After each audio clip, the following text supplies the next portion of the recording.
This program features live coverage of an African safari and may include animal kills and carcasses.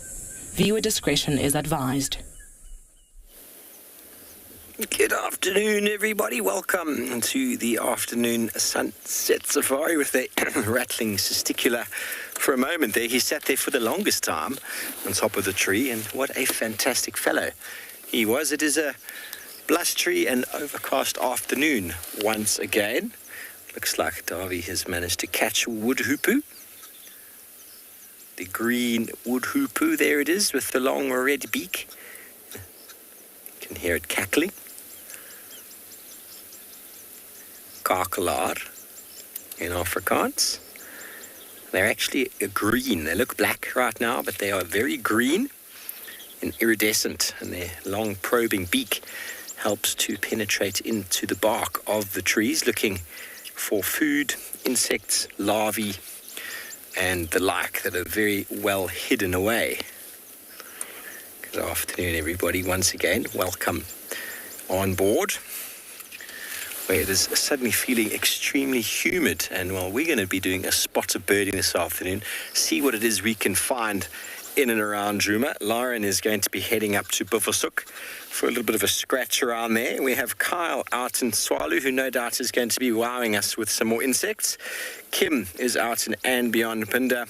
Mike is out in Prrivate, and we've got Dan out in Ngala. And with these starlings, we wish you and welcome you on board your live African safari.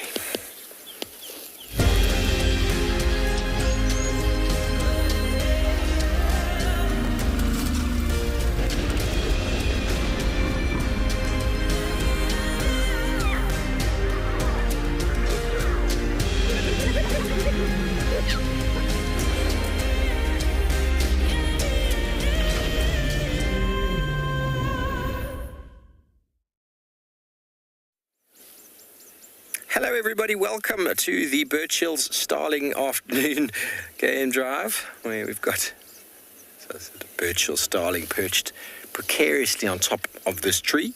How are we all doing? My name is Steve FAULCONBRIDGE, joined by David on camera, and as always, very excited to have you with us. Now, as I said before, we're going to be doing a spot of birding. Dave is probably going to find you another starling. Oh, there went another starling, but we've got this fellow in top of the tree. It is a wonderful 31 degrees Celsius today, 87 degrees Fahrenheit. And if you have any questions and comments, please send them through the usual channels. Hashtag WildEarth on Twitter. Throw them in on the YouTube chat stream using the @FC. If you're under the age of 18, please ask your parents and guardians to send them through to the email address kidssquestions@wildearth.tv. And if you have not done so already, please head on over to the website and register. You can go to the live Safari page where you can submit your questions there. We wish you a wonderful afternoon. And the Birch Hill starling is making lots of noise. It's very easy to identify in that he's got a very long tail in this area. As you go further north in the Kruger to the top, to the Pafuri Phinda region, you get the Meaves starling, which got a much longer tail. This fellow's got the longest tail down here with a dark eye. So out of the other starlings, the common starlings that you find down here, the others have got a slightly different iridescence, generally got an orange eye. Okay, so don't confuse the Birch Hill starling with any of those. But we've got another one in the middle there. That looks like a woodpecker. Let's see if you can get him, Darby. First tree. Up and to the right. Yes, over here. Yes, in there. Somewhere. There he is. Oh, well spotted. Now, what woodpecker have we got? I thought initially it was a cardinal. It looks a bit like a cardinal. A cardinal and the golden tail can sometimes be confused. It's too small for the bearded. I wonder, any birders on board, how good are you with spotting your birds? What you can tell immediately is that it is a female with the black and no red on the head. And well, we'll identify this bird for you, and we'll be right back after a look at the weather.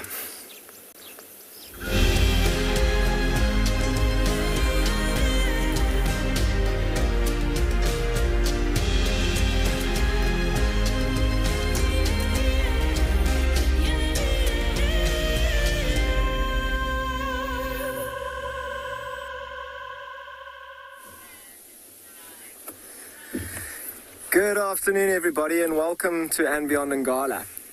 It's a pretty warm day today, and from this morning, we've come to follow up on lions that were found this morning, or a part of the Birmingham Pride, that haven't moved too far. Quite interesting dynamics that are going on here. In the heat of the day, you can see they're right in the shade, just trying to keep cool, ears flicking, lots of flies around at the moment.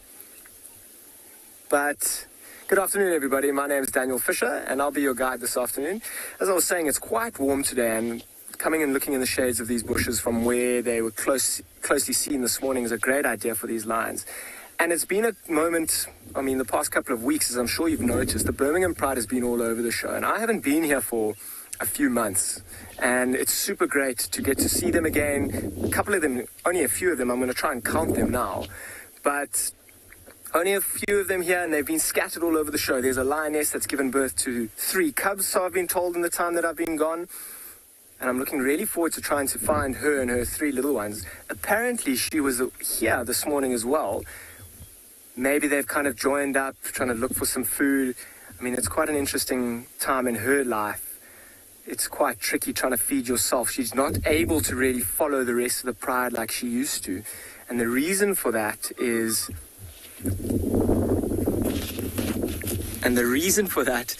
because she's got her 3 little cubs that she's trying to feed, and when the pride is moving huge distances, she can't afford to follow them. Even if they are feeding quite regularly, she can't afford to be even up to about 15 kilometers away from her den site at the moment. And I'm sure you've all been following that her den site is right on the Timbavati River that's currently flowing at the moment, which is quite unique. Sometimes flows at this time of the year, but only for a couple of days, and it's already been flowing quite strongly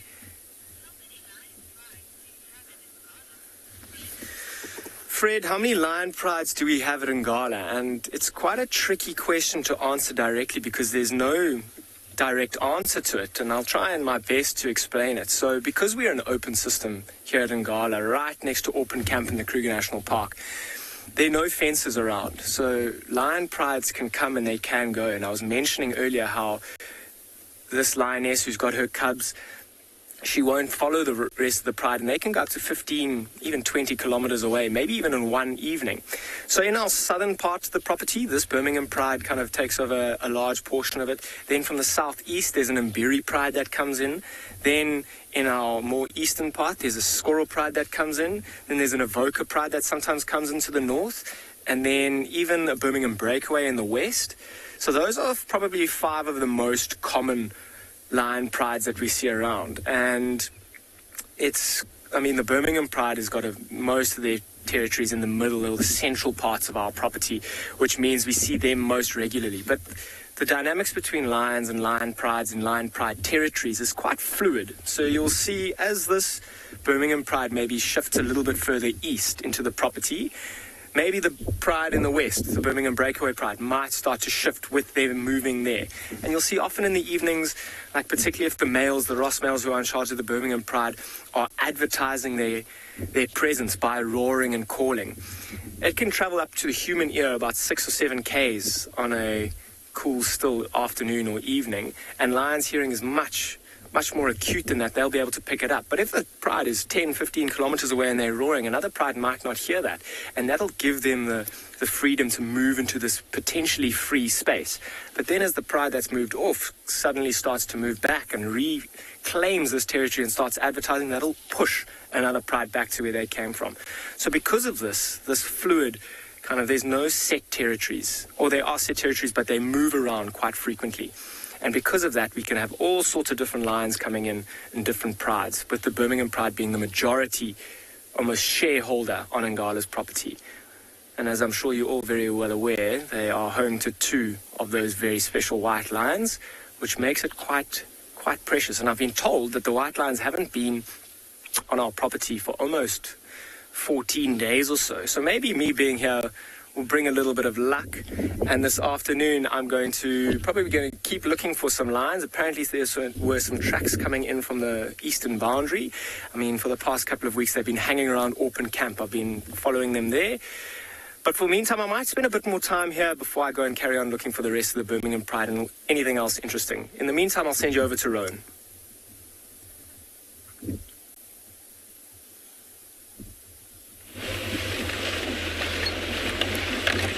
Good afternoon, everyone. Welcome to Djuma Private Game Reserve. My name is Lauren. I do have Seb on camera today, and we're just doing a very, very small loop around Djuma until, we're planning to head to Buffelshoek. Unfortunately, our traverse is very limited. We really can't travel very far, but we're going to do our very best to see what we can find up in Buffelshoek. But I believe all the impala and the entire reserve are here. Hello, everybody. This must be the best place for an impala party. We are on Power Lines Road, so excuse the power lines. It's not the most aesthetically pleasing things to view out here in a game reserve. But of course, we do need power. And Power Lines is a very, very good road for those characters that we have from the west, be it Hukumuri or Shadulu. So always worth checking Power Lines. This is a very large herd. I think this is the same herd that we had this morning staring at our 4 hyenas.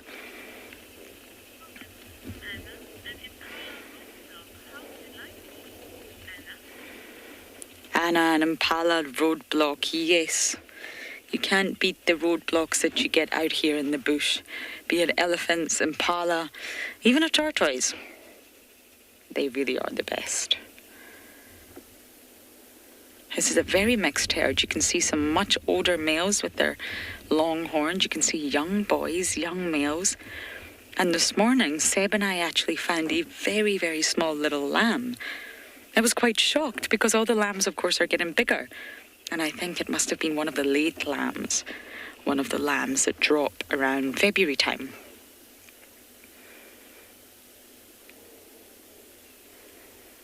it's the same herd, then the lamb should be here somewhere.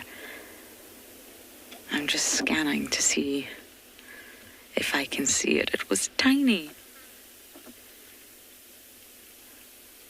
At least Lalamba hasn't decimated the entire population of impala. I have to say I am missing the leopards. I'd like to catch up with them, but of course right now it's just very difficult. We're limited and we also are not off-roading, and the ground is very difficult to track. Okay, so I'm going to head north into Buffelshoek, and we're going to send you guys across to Steve, who's on a birding mission.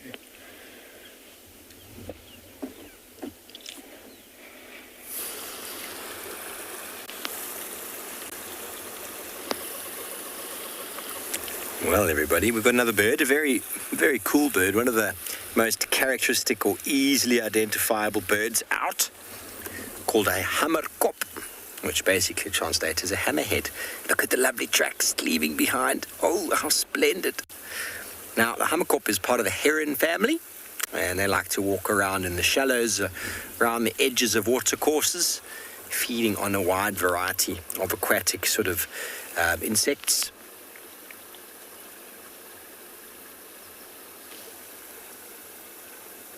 And fish, even tadpoles.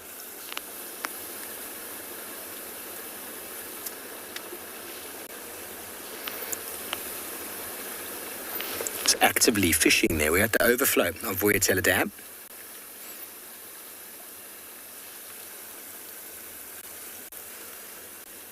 It walks around. You see how it's using eyesight for hunting. But I'll tell you, you love them. They are very, very cool birds, the hammerkop. Very, very cool indeed. We're going to do a little bit of a birding afternoon, so maybe someone wants to record our birds, keep a list. And we've got some hornbills, southern red-billed, southern yellow-billed. Also, we had one of these very cool ones that Dave will remember quite clearly, won't you, old Winston Churchbill, who was a witness to the to the event. Oh, off he goes. As I said the word event, they were out of here. Now, I think they were on the floor looking for some insects. Some ants, possibly. After the rains, lots of insects out and about on the ground, trying to re-establish their, or especially ants and termites, trying to re-establish their burrows, excavating what has been sort of washed in, repairing, fixing. I was quite blessed actually yesterday. Mike is crossing in. Quite blessed yesterday in that I had a hornbill that came and sat on the chair outside my room, tapped on the window, and then dropped an earthworm on the chair for me and then flew off. So it's been something I've been wanting to get back into, is earthworm farming, and I was given an enormous affirmation again yesterday by the hornbill.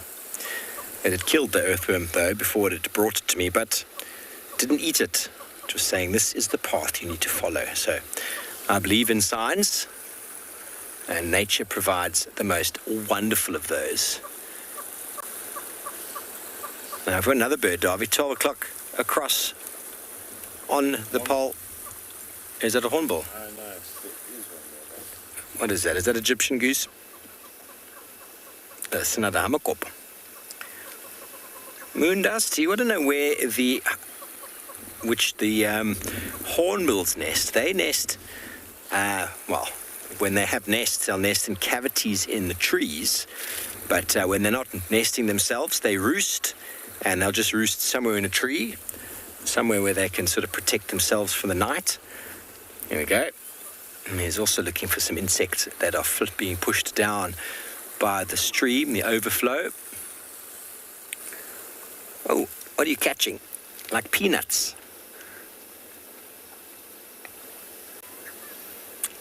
Very good ability to walk and to climb and to hop. Saves an enormous amount of energy. See, that little bit of flight that it took there requires a bit more energy than it does to walk around. So birds that are able to walk are able to save an enormous amount of energy in their movement. And often you'll find birds that walk around a lot are much bigger in size, which means that their energy requirement, they might still need a fair amount of food, but they don't need a highly nutritious diet. And very interesting toes. Have a look at his toes there. Oops, see, I've actually got a hornbill foot in my box of collections, which I'll show you in a little bit. And again, the bird foot that I found was from a dead... Oh! What have you got, Darby? The hammerkop again, doing some preening. And a poo. A little bit of a wing stretch. A little bit of yoga in the afternoon. A little yoga, stretching the wings, waiting for its partner to maybe come and bring it some food while it just ruffles its own feathers.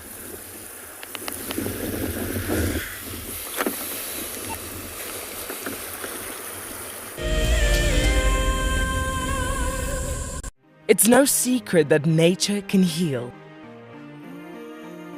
Some of our WildEarth viewers are finding solace in the outdoors close to their homes during lockdown. This is how I keep myself busy during lockdown. Beautiful little jumping spot.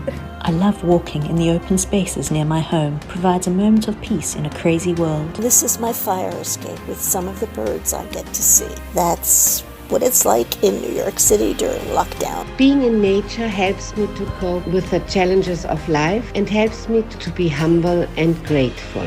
It's magical watching everything turn into a winter wonderland as the snow softly falls. Been doing lots of walking, dog walking, outside at parks. This is my Ridgeback Drake. Our little slice of paradise is a provincial park called Hopewell Ross. Connecting with nature is critical to stay positive during these tough times. WildEarth encourages you all to find time to escape to nature. My name is Lauren, and I'm currently working in Djuma Private Game Reserve here in South Africa.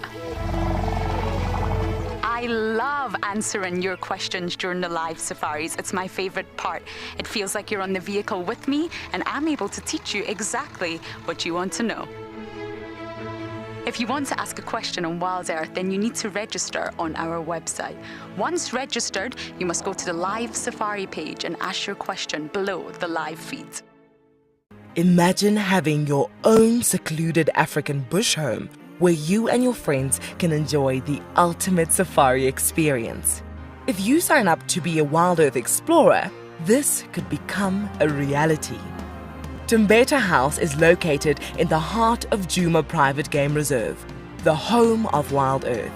You could win a chance to stay at this intimate wilderness retreat, offering you the rare and highly sought-after privilege of your own home in the bush. The prize includes 3 nights for 6 people and includes daily game drives, a chance to see the WildEarth camp, and have dinner with one of our guides. Sign up to be a WildEarth explorer before the end of February 2021, and you could be heading to Djuma, the place that we call home. Available dates are limited, so terms and conditions apply.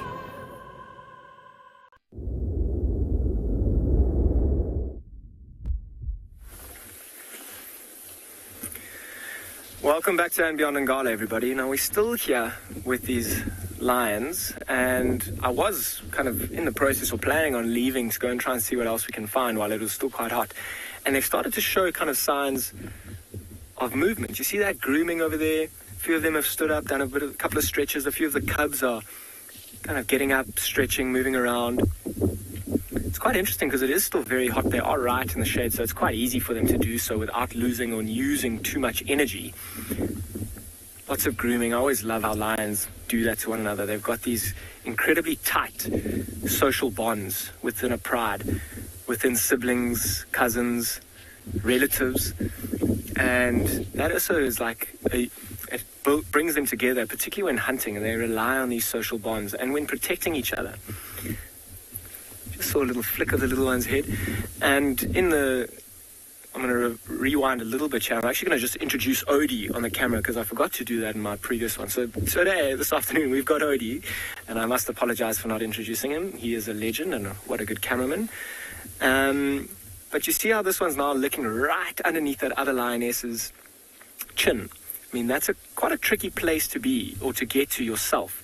So you'll see lions are fastidious groomers. They look after themselves and clean each other really well. There's actually a little one that stood up here on the right-hand side. It's walking and looks like the young male. He's just less than a year old. Looks like he's got a bit of a limp as well. Oh. And interact, that looks like maybe it's not quite his sister. He's just gone in and caused a bit of trouble. One of the older half-sisters, and then he just flopped on his real sister. Right on top of her. He's already much bigger than she is. I mean, I saw them last probably 2 months ago, and the amount that they've grown is incredible. I mean, even the fact that he's got a limp is showing that they've been spending lots of time with the pride, although it might have been off the property. I'm sure that limp might have come maybe around a carcass. I mean, once you see how he kind of moved in there, pushed his weight around, there's nothing to really fight over at the moment. So his older cousin would have just made space and kind of swished him away and got rid of him. But around a carcass, if he decides to push his way into an area where a bigger lion is feeding and they don't want him there, they will hurt him. LT, how many cubs does this pride produce annually? I'll get to that question shortly as well. That lioness who's just got up, she looks like she's going to the bathroom firstly, but she's the mother of those newest cubs, and I just saw her teats, her lactating teats, as she stood up. I haven't seen her since she's given birth. It's the first time I've seen her in 2 months. I'm looking super forward to seeing her with her cubs. I'm sure will probably be going back there maybe at some point this evening or tomorrow, particularly if they feed. So going back to the question of how many cubs does this pride produce annually? Now that'll depend on males. So males that are in the area quite regularly and frequently, like the Ross males, they will mate with the females once they get to a certain age, normally around 3.5, 4 years old. They'll mate with them. Then the females are pregnant for just over 3 months or so, and then they'll give birth to generally around 4 cubs, normally a maximum of 4. They've only got 4 teats, and then they'll raise those cubs hopefully successfully till they are old enough to start producing again, and that might be another 3 years, for almost 3.5 to 4 years as well, when they'll be able to give birth again.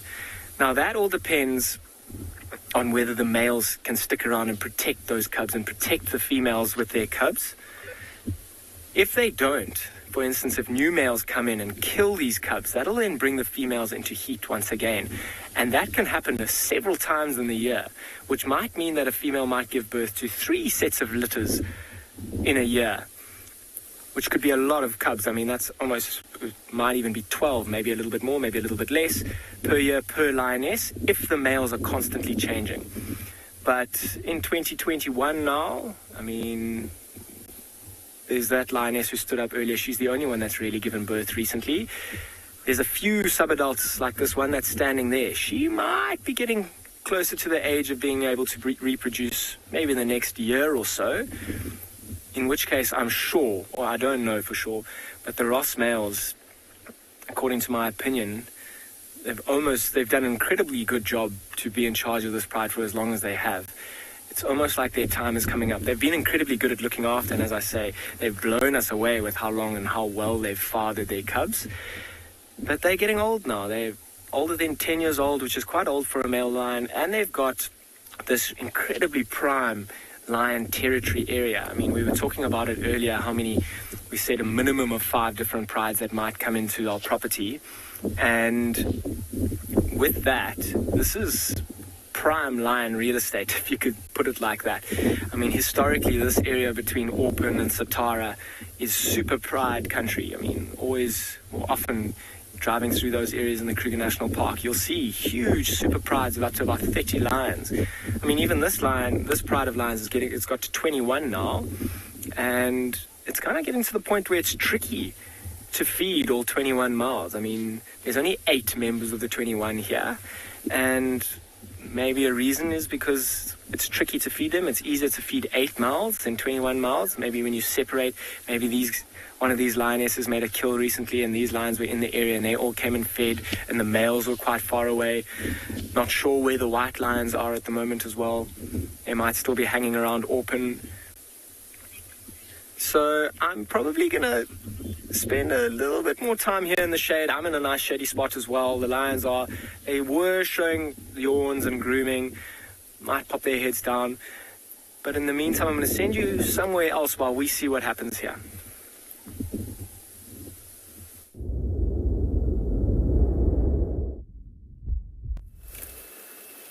Oh, indeed, and we've got birds. This is a wood sandpiper, everybody, walking through the overflow of the dam as well as the Hammerkop was. Wood sandpiper, quite easy to identify. Obviously, a lot of the birds that we find, these aquatic birds, come here non-breeding, so the coloration is quite tricky. But the wood sandpiper's got that slightly yellowish legs. You've got that sort of white line across from the nose past the eye.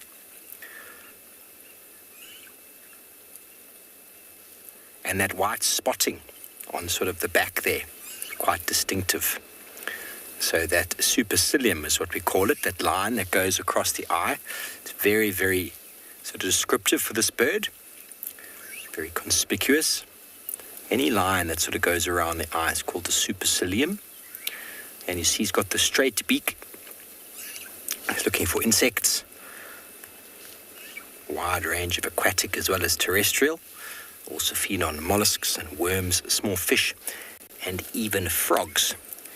It's got a nice little bum shake, doesn't it? Oh, what did it get there? A little bit of algae. And then top left, we've got a photobomb. He can't help himself. The little three-banded plover. That just can't help itself but be involved in the picture. Very different feeding strategy. It does more of a picking off the surface, where the sandpiper does a little bit more of a digging. So different beak sizes, different length of legs allows many of these types of birds to inhabit similar areas due to the fact that the change in beak length, shape meaning curving up or curving down, and length of legs enables them to occupy a very different niche.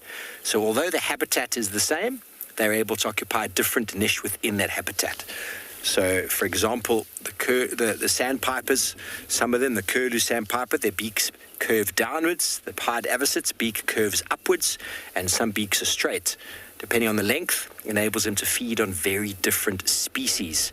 And that speciation of birds took a very, very long time to happen. And that is why we have so many different types of aquatic birds that we see all over the place. And obviously length of leg enables them to go further into the depths of the water or not. And I think we had another special aquatic hunting bird on the other side, which is, there he goes, the heron.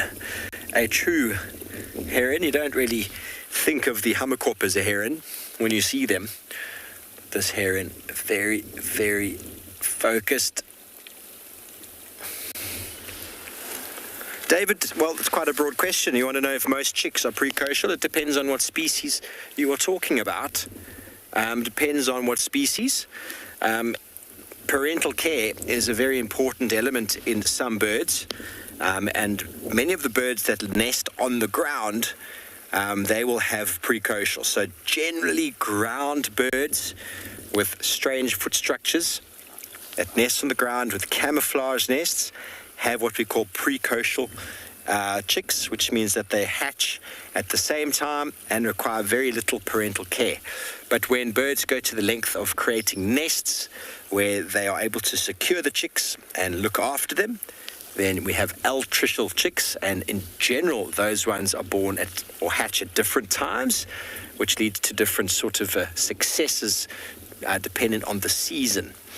So it's very hard to say exactly in every case which is the case, but most of these aquatic birds that we find, depending on the species, of course, obviously the sandpiper doesn't breed here, but these herons, I don't think are precocial. They're in a nest.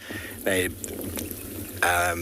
nest in very, very accumulated or quite a dense sort of nesting strategy, herons and egrets, and they require lots of parental care.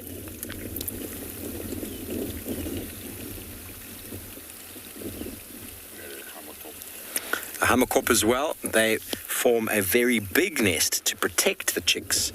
and so indeed they would not be precocial. Now, precocial has its benefits, and it also has its side effects, because you've got your chicks all hatching at the same time, but you have your nest on the floor.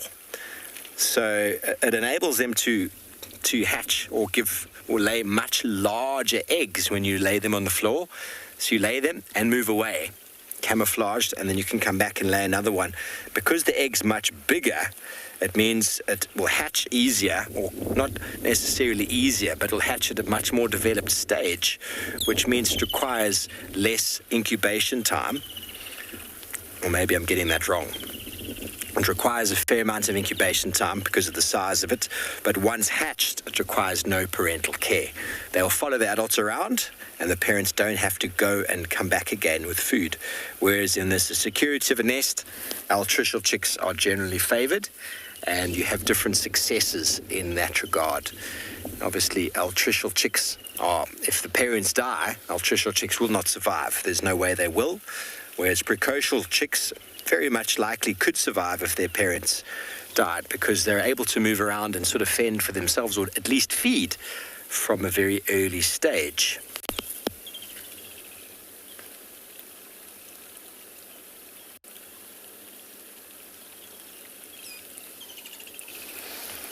That's cool. Aquatic birds are always fun. And when you go to areas where there's lots of water, areas where you'll get lots of water late into the season, you actually get migratory seasonal birds moving through those areas. Very excited for my time up in northern Kruger later this year, because it is flooding there. Oh, I can hear some brown-headed parrots calling. It is flooding up there at the moment, and what that does is it leads to enormous amounts of pans and sort of puddles being filled up. And so you're going to have a very, very nice accumulation of breeding, or should I say migratory aquatic birds in those areas. So very exciting. But we don't have as many moving through these areas. The seasonality of water, it's there, but we don't have the same sort of long-standing pan systems that you'd find in many of the wetlands we find in South Africa, like Nailsvlei and St. Lucia, are two very, very popular wetlands in the country, and historically have been breeding and migratory sort of bird habitats for a very long time. Northern Kruger and Prrivate as well. They're essentially wetlands of international importance from a bird point of view. And it's very important to look after wetlands. Very, very important. Unfortunately, around the world, everybody, many of our wetlands have been turned into agricultural lands, because wetlands are essentially nutrient sinks. Very, very high in nutrients, very, very high in organic material. And so it's a very good place if you want to grow a crop. But unfortunately, wetlands are also designed to prevent flooding, and also designed to eliminate and remove excessive nutrients out of the water system. And so we're seeing lots and lots of changes around the world. I mean, in South Africa alone, there's less than 5% of our wetlands are still intact. 5%, everybody, which is very sad. Seeing the increases of flooding around the world. Here come the parrots. You can hear them. Please land.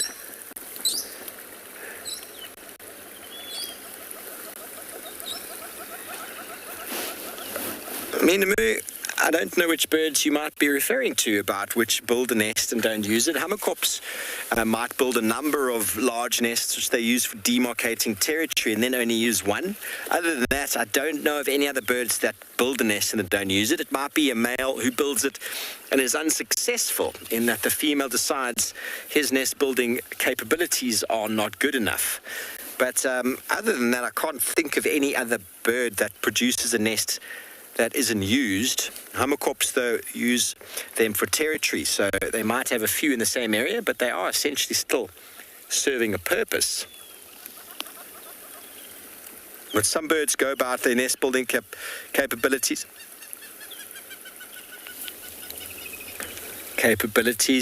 so as to attract the females. So nest building can be very, very important. Did you hear the what have you got? some doves.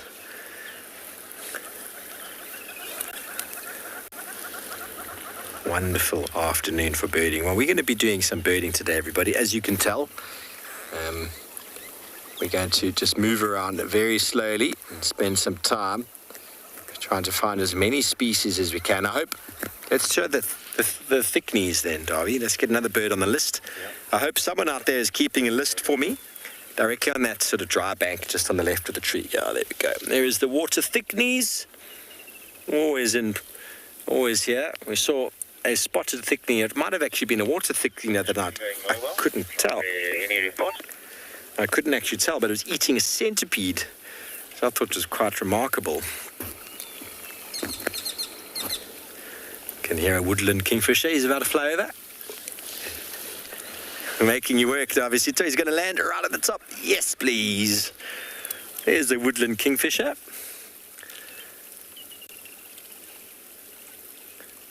A cavity nesting bird. They come all the way here to nest in tree cavities created by woodpeckers, like the one we found in the beginning of the show. There was a cardinal woodpecker. Don't forget to add that to the list, everybody. So, dead trees created by activity through feeding, such as porcupine feeding, damaging the bark, or elephant damaging the bark in the way that they feed, leads to trees often either dying or creating access for wood-boring insects, which are then accessed by woodpeckers, which are then creating cavities, which a number of birds, including the hornbill that just chased away our kingfisher, will use. So I can count probably roughly about 29 species locally here that use tree cavities for breeding.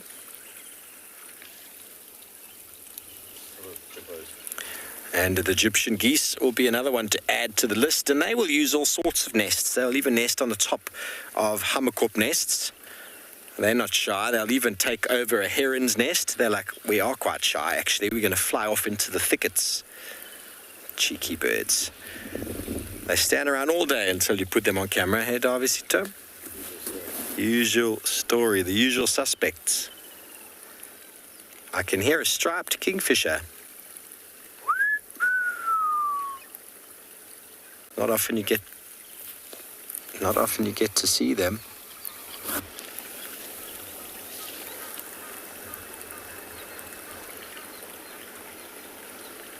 So the thickneys are precocial. They will put a nest on the floor that you almost would not be able to find.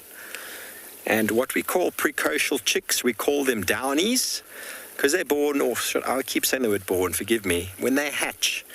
They are basically exposed on normally a sandbank or out in the open, and so they're covered in down feathers. And that is to protect them against the sun. And often that down sort of feather coat is very camouflaged. And then if they're born in a nest in the tree, they're called nestlings. And they are born naked and blind and pretty helpless from birth. They might spend quite some time in the nest, and then even once they acquire their feathers will hang around the nest and periphery for quite some time, whereas precocial chicks or downies can follow mum early on and start feeding for themselves, which is a very important strategy, meaning you can have larger groups and you can breed in much larger numbers, and you can really repopulate the species in a very short period of time. Okay, well, we're going to carry on with our birding. In the meantime, send you over to the west, Tswalu Kalahari.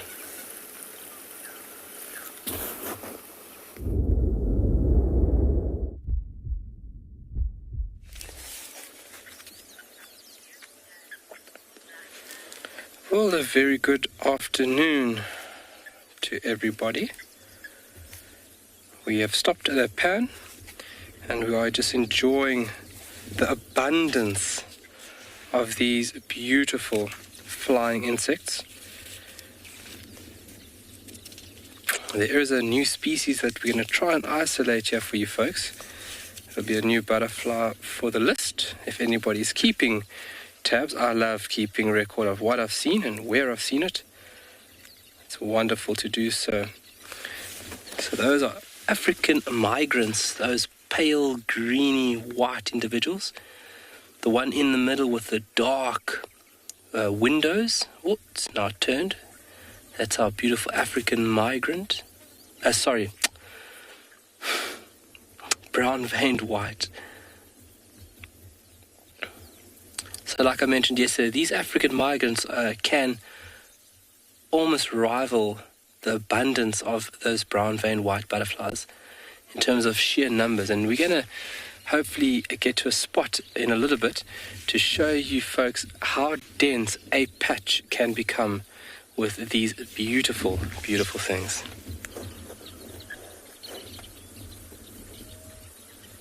Sure, no, they're all scattered now. As soon as we stopped, they just decided to take off. All right. Morgan, can you go to the left clump over there for us? Just keep on going a little bit left. All right, there we go. Stop just there. So, there he's just flown. Tricky, even trickier than birding. Obviously giving Morgan a good challenge. And then also trying to listen to me as well. All right, just so we can get all the formalities done. My name is Kyle. Welcome to Tswalu Kalahari. Behind camera is Morgan. Thank you very much for joining us on this lovely and sunny day here at Tswalu. We're just going to take a look at these butterflies because there is a zebra in the mix of things. A zebra butterfly, not a physical zebra, sorry. And just to get it, oh, there comes that broad-bordered yellow. Let's just see where he maybe lands. Oh, there's a beautiful yellow butterfly that's just come into the scene, but they hardly ever sit still. Broad-bordered yellow has to be one of the most striking butterflies that we have in terms of visual appearance. There is so many. Look at that, folks.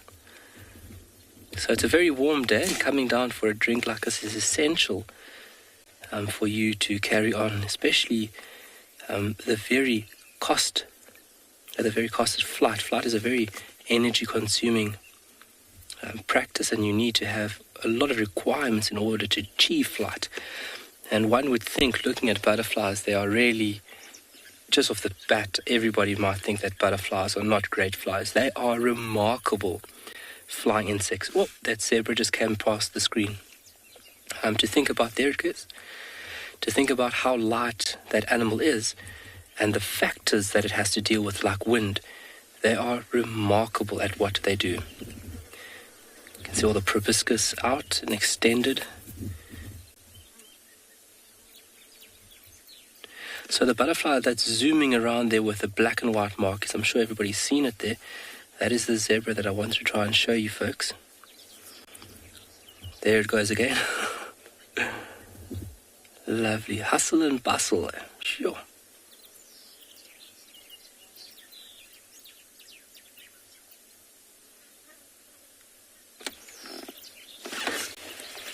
Did you get that? Ooh, Senak. The smallest would definitely be part of the blues. If I'm not mistaken, I could be potentially wrong on that. And then if I had, I'm just going on a general guesstimation here. I think the largest would be one of your Charaxus. Your Charaxus are very large, very strong forest-type butterflies. Top part of the corner, go up a little bit more, please, Morgan.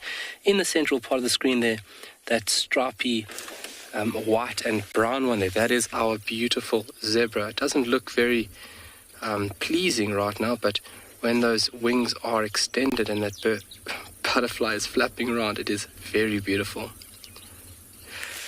Oh, Senak, I'm going to have to maybe just do a little reference check just so that I'm giving over correct information. I don't want to give over false information. But if I'm not mistaken, Charaxus would be one of your largest butterflies in South Africa. And then off the bat, I would say part of the blue family where your smallest individuals are being hosted. But I'll have to look that up for you, Senak, so I will get back to you. Thank you very much for that, because now you are sharpening my knowledge. And knowledge is power.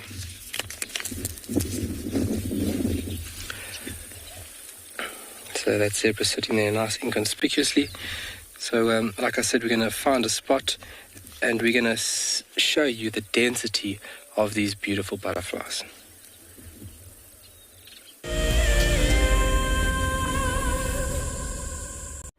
Do you dream of traveling to a far-flung wilderness location where life continues as normal?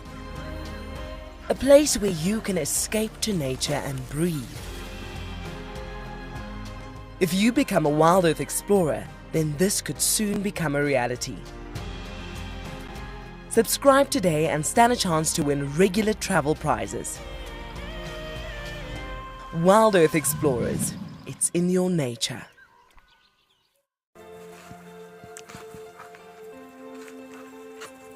Hello, Mama. Just checking us out, everybody. There's no aggression here. Very relaxed. A herd of elephants moving around your car like that is truly, truly magical. Tune into WildEarth every single day. It's in your nature. Welcome to my car. This is Wendy, and she's my favorite. She would love to have your name engraved on her so you can be with her every single time she goes on a safari here in Djuma. If you become a WildEarth explorer, you will have the opportunity to buy an engraved tag which we will attach to her. We will make sure to send you a digital picture to show you exactly where you are sitting on her. You will have front row seat in every single sighting. Hi, my name is Tristan and I am a guide here at Djuma Private Game Reserve for WildEarth. I have been living for the past decades here in the Sabi Sands, and that has allowed me an intimate connection with this place and a better understanding of how it works. For me, the questions that make me think and lead to answers that all of us learn from is what really drives me. Catch up with me on WildEarth.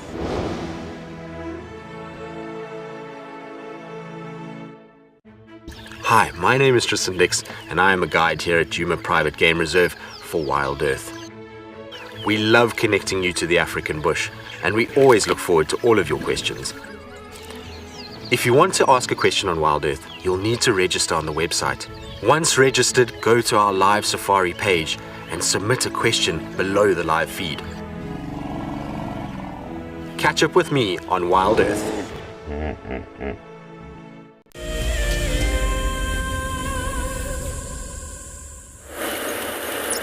Welcome back, everybody. We're going to do some oxpeckers, but we've seen a sipiter of sorts, a bird of prey that just landed in the top left of this apple leaf over here. We're going to see if Davisito has got the skills, which he does. I know he does. The starling is going to come back to fight him. I'm just going to stop there, see if we can maybe find him. It looked like a raptor, maybe a goshawk of sorts. You can hear the starling. There he goes. Very long tail. What are you? Oh, I can't tell. Any of you bird fundies out there, let us know who that was. I couldn't tell, but there's a fork-tailed drongo top of that tree. And that started to start. Oh, there's a whole lot of birds behind it, though. What is that? That's a red-billed buffalo weaver. And behind it is a whole lot more on the tree behind. There we go, on the right. Whole lot of red-billed buffalo weavers. So that, everybody, was a bird of prey that I thought, when I looked with my binoculars, had a yellow eye. So what could it have been? African goshawk, perhaps? I had a feeling it was an African goshawk. With it's only one of its size that's got a yellow eye. Similar birds. Sparrowhawk, all too small. Wouldn't have been a cuckoo hawk. Oh, above us, look at these two. Yeah, we got a dance off between these two males. African paradise widers. Look at them. We're seeing the handicap hypothesis in motion, everybody. Those two little, very small little finch-like birds grow these enormously long tails, and then they dance in the sky to show the ladies who's got the best flight. Because to steer with a tail like that is incredibly difficult. not only to steer, but to be alive, especially when there's goshawks and the like cruising around. And so we might not be able to see the difference, but the ladies can. And the ladies will flock to the individual who they feel has got the longest and most impressive tail. They did a study in Malawi with widow birds, which have got a similar sort of structure, although they are much larger birds. When they actually cut the tail off of the males, and looks like a hornbill, and they stuck it on the male of another. So they basically took one bird as the control, left him alone. They took another one, they cut his tail off, and they took a third bird and stuck on the tail of the bird they cut off. And they counted the amount of nests or females that the individuals mated with. The one with a super long tail, you know the answer to that. But whether he survived the breeding season is another story altogether. Anyway, we're going to continue on. Birding this afternoon is exciting. I don't know if you can tell, but I get quite excited with the birding. I'm going to go with African goshawk for that bird. African goshawk. The size was way too big for a sparrowhawk, and he definitely had a yellow eye. I saw with my binoculars. Yellow eye. All of the bigger goshawks.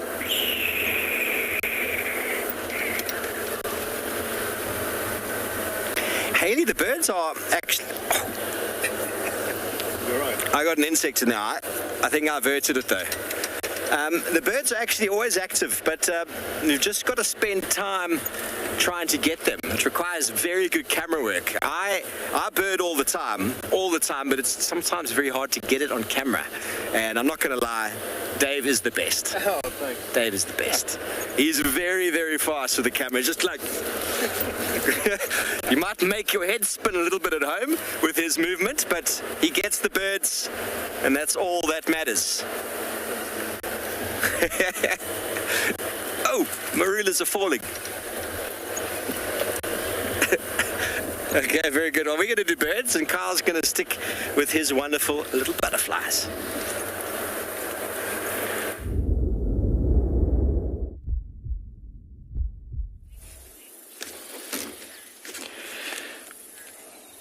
Well, Steve, you can never go wrong with a bit of birding, and hopefully everybody on board is enjoying it as well. It's always a lovely activity, same as looking at insects and butterflies. It is always happening. And when it comes to diversity and activity, it's really, really stimulating. So you can see the color now a bit better, that we've changed the angle of the vehicle, that this butterfly has like this off greenish color to it. Very distinctive. And how we recognize different family groups is looking at the shapes of the wings, and then if you look at species, you're looking at the patterns, and that is produced from tiny little scales on the wings. That's actually where the name, that derives from the scientific name Lepidoptera, scales on wing. But a very, very beautiful activity to do, and something, like I mentioned, it's like tracking. You need to really be in it day in and day out to get good at it. Because you can see from the sheer activity of these butterflies, they don't sit still for very long. This species is quite accommodating, let's say at that. But some species are just on the move continuously. And their flight pattern is so erratic and so quick that you just get glimpses of them. So I really take my hat off to people that specialize in butterflies. It is a real treat to be able to ID them. So looking at these butterflies rivals the brown-veined whites in terms of their movement across the country. And it is one of the most familiar out of the butterflies that we see throughout South Africa. Very amazing. So these butterflies, they brood all year. They have a continuous brood, which is all year round. And then major migratory routes would last or occur within the summer to autumn phase. So obviously the height of the heat, which these animals do need heat in order to move about. In cooler conditions, you'll find that they'll be on the leaves or, on bark, just residing, because they don't have the heat in order for the muscles to function. And to move those beautiful wings is a real task in itself.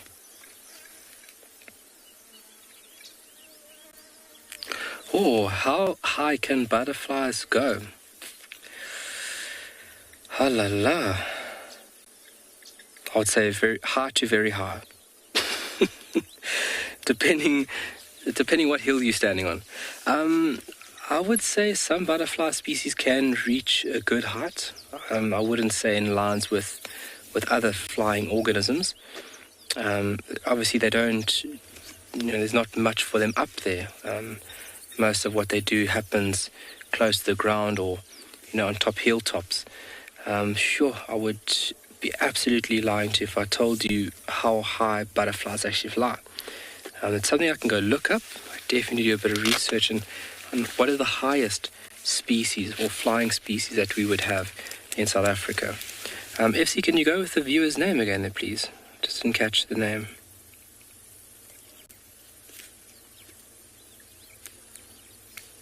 But a real lovely activity to be in this watering hole.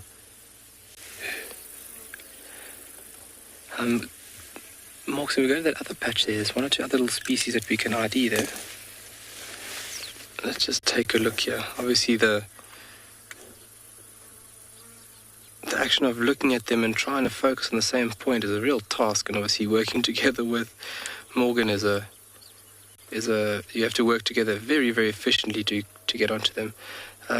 Okay, there's one or two. Sorry, Morgan, can I get your attention? Do you see where that dove is? Just left of that dove that's sleeping there. In that patch there's a beautiful, so go to the right. Alright, so look at all of them. And there's another patch, punch into that patch there for us. Yes, there we go. There's a little yellow butterfly that's sitting in the mix of things there. That is our beautiful broad-bordered yellow. There's actually two of them sitting side by side. Or is that one of them?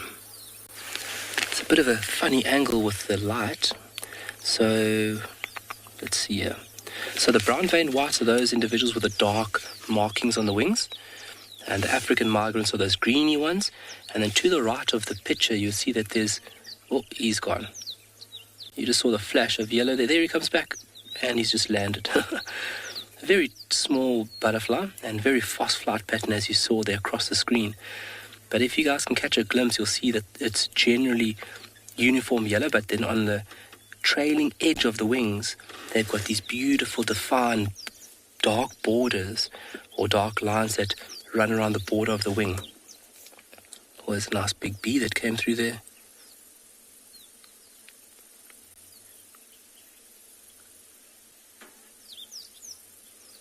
All right, from flying insects to other organisms that fly, let's send you over to Steve, who's got something for you.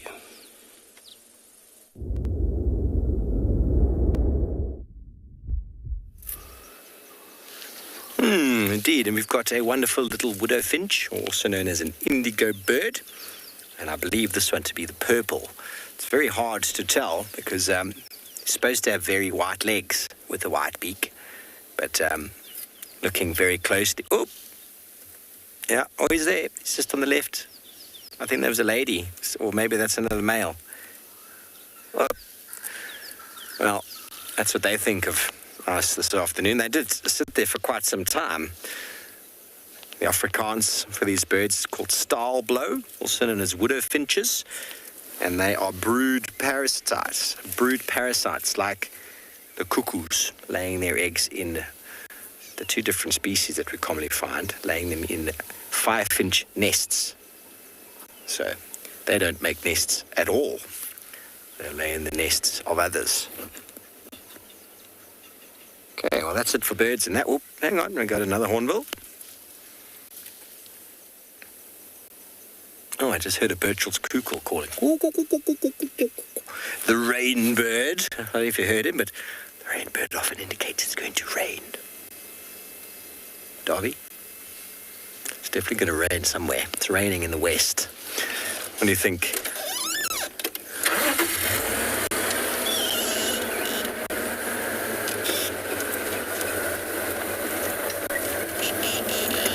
Let's have a look. Let's have a look at the sky there. I didn't get the name of that last person, but asked if the males ever get physical Well, definitely in guinea fowl and in spur fowl and franklins. I can hear some franklins and some spur fowl. They have got spurs on the back of their feet, which are actually designed for physically fighting. Like chickens, the rooster, very physical when it comes to breeding.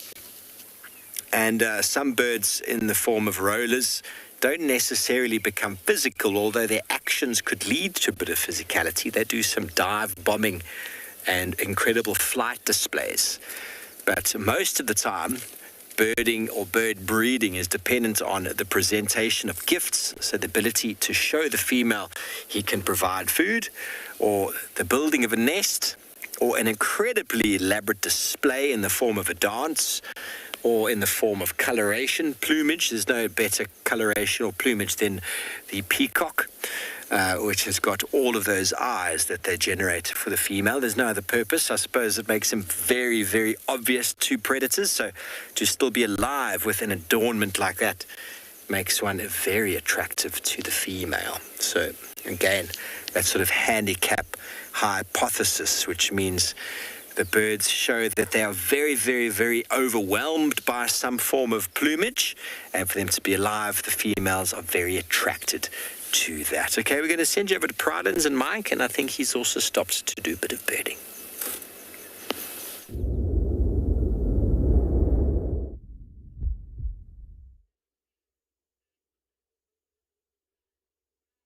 Certainly are doing a bit of birding. Not so far from Nyati Pan, there's a couple of southern red-billed hornbills that were dust bathing, and now they seem to be digging in an old pile of elephant dung, probably looking for some beetles or insects or larvae of some sort to feed on. Big storm approaching us. A lot of the birds are staying quite low. A lot of them are on the ground or just perching for the moment, waiting to see what happens if the storm does break or if it passes by, as is sometimes the case. You can see there's quite a lot of cloud cover, but otherwise quite a pleasant evening. Hi everyone, my name's Mike Anderson. Behind the camera is Gert, and you've joined us at Eco Training Pridelands. As I mentioned, we are waiting for the storm, and we're also driving the two roads which we've been seeing these lion tracks this morning, trying to see if we can maybe find those lions that have been evading us, who were calling this morning.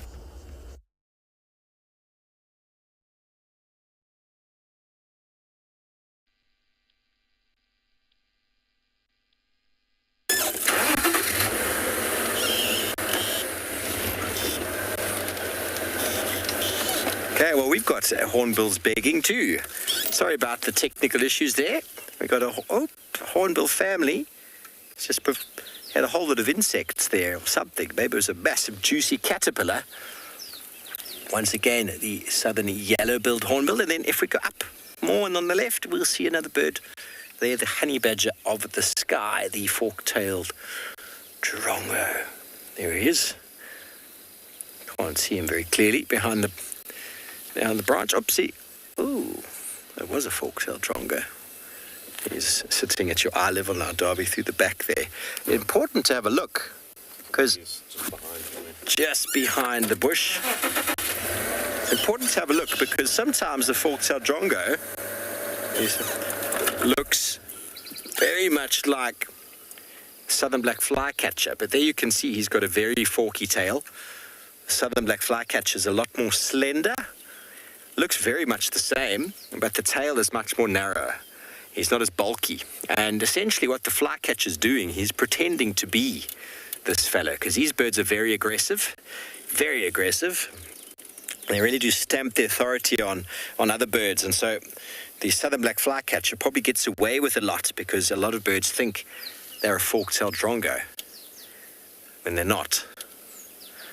So it's quite a cheeky little strategy. The fiscal flycatcher does the same. They pretend to be the fiscal or common shrike, common fiscal, and they get away with a lot. Oh, I can hear a black-headed oriole.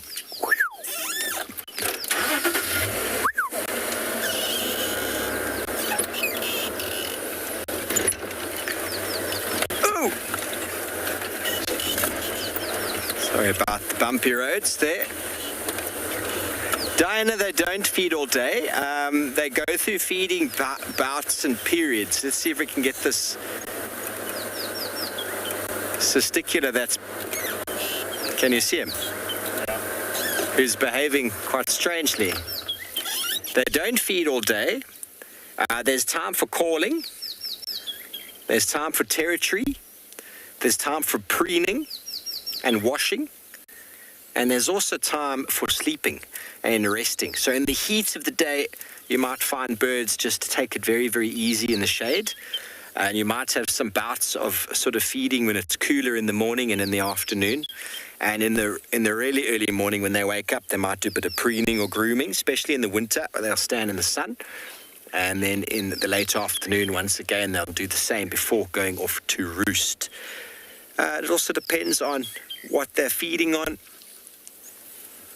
and the nutrients that is required through doing so. Okay, well, we're going to leave our rattling testicular and we're going to send you over to Kim, who's got an animal.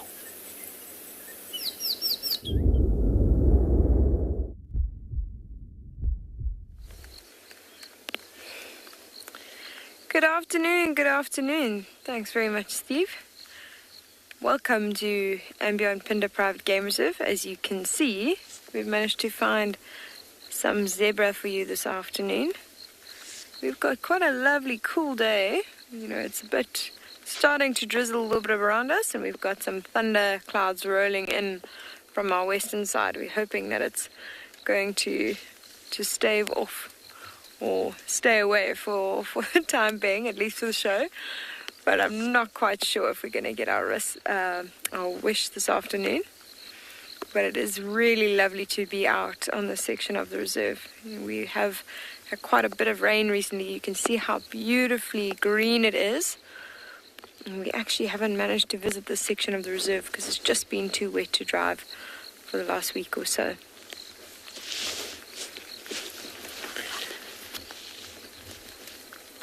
So, my name is Kim, and behind the camera we have Simon, and we're going to be with you this afternoon. It's really good to be back. As you can see on the right here, we have got a few wildebeest that have actually joined in the scene. What's really interesting is this one on the far right. Just want to see here, the one with a bit of mud on the horns there, Simon. He's actually giving us a bit of a snort. It's quite funny with wildebeest, you know, they're one of the very few animals, in fact the only one I've really noticed that actually alarm calls at the vehicle. You can see he just got a bit of a start there. And of course he then makes the zebra panic a little bit. So that's his, it's not necessarily an alarm call, it's more like a I've noticed you, you've lost the element of surprise sort of call. And that's what he's doing at the moment. He's literally doing that at us. And the reason I say it's a he is you can look in the middle of the belly, there's like a little protrusion there. It's like almost from a little bit of angle. Oh my word, look how cute this is. We've got two tiny wildebeest calves running around, playing.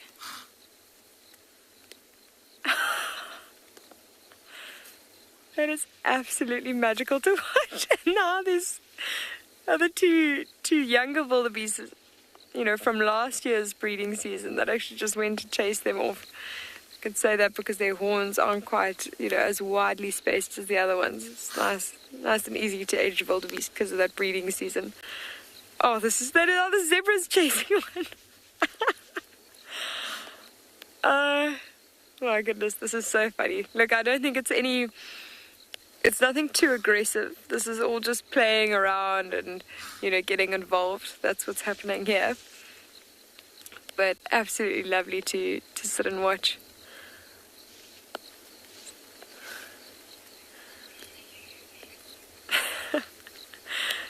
Oh, everyone, I'm really enjoying it as well. I have to admit, this is quite entertaining. I don't think there's anything quite like watching animals playing around, especially when different species like that interact.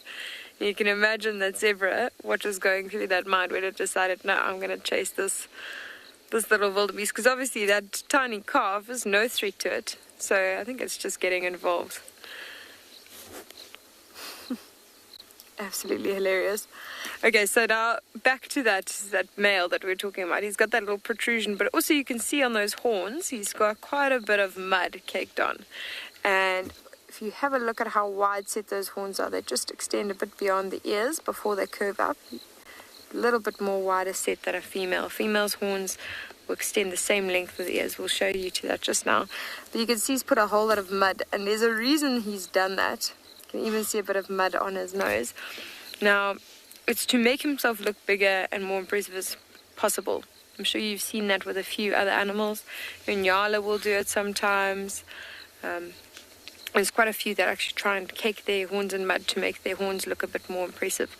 Now, he needs to look as intimidating as possible because this area is his territory, and he has to hold this territory and try and keep other wildebeests away so that they don't feel that they can challenge him for it and maybe win it over. And the reason he needs this territory to stay under him is the next breeding season, he's going to want to have a really impressive territory like this one, which has got quite a lot of really nutritious grass and is quite close to a water source. So that females, the herds of females, will actually spend more time in his territory than other territories, so he can mate and pass on his genes a bit more. So if we look to the ones that are busy facing us, if you have a look at those horns, you can see that the length of the horns, or the width of the horns, is pretty much the same width of the ears as they move up. So those are all females. So they now a herd that have wandered into his territory, and he's trying to keep them here for as long as possible. Now, so you can also see that the zebra around here, and they've got a lovely little relationship that they have with the wildebeest, because they feed on the longer sections of the grass, and then the wildebeest come in and feed on the shorter sections behind them.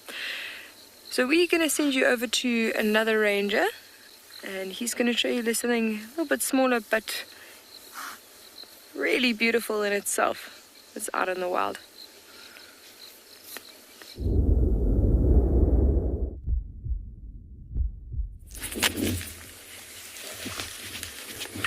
Alright, so I promise you folks, this will be the last time we'll look at the African migrant. We've been trying to isolate one or two other species, but they don't want to sit still. So just recapping on a lovely question that was asked about the smallest in Tswalu and as well as the largest.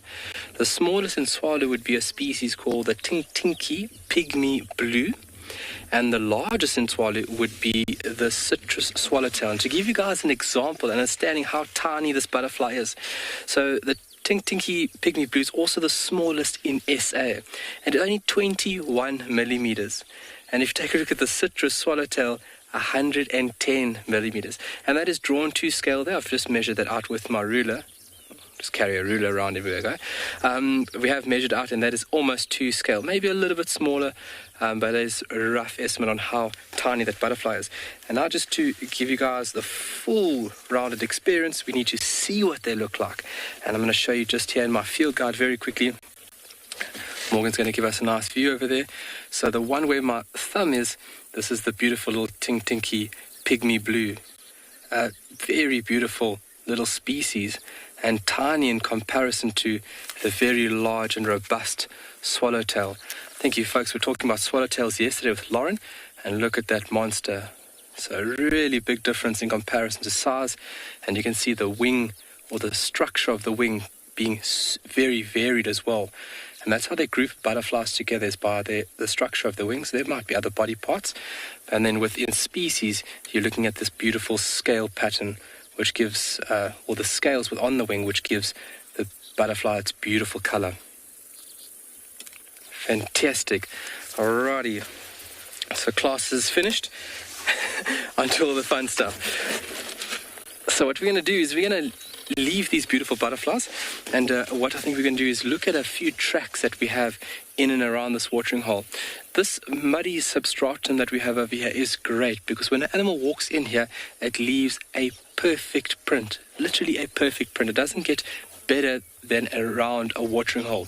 And there's quite a lot of tracks, so maybe I think over the next half an hour or so, we'll maybe influence you guys within the tracking scene, and we'll give you the fundamentals of what it takes, or what you need to do as a baseline to obviously go further on this beautiful art.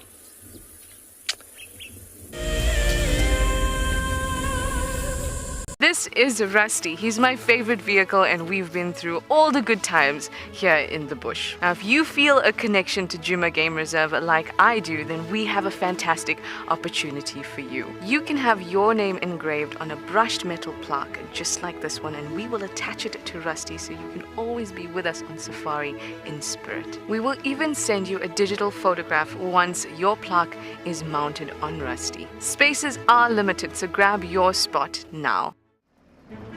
Hi, my name is Tristan, and I am a guide here at Djuma Private Game Reserve for WildEarth.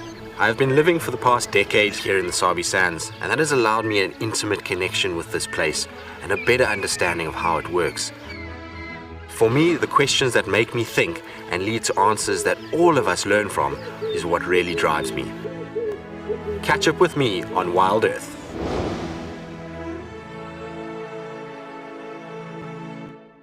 It's no secret that nature can heal. Some of our WildEarth viewers are finding solace in the outdoors close to their homes during lockdown. This is how I keep myself busy during lockdown. Beautiful little jumping spot. I love walking in the open spaces near my home. Provides a moment of peace in a crazy world. This is my fire escape with some of the birds I get to see. That's what it's like in New York City during lockdown. Being in nature helps me to cope with the challenges of life and helps me to be humble and grateful.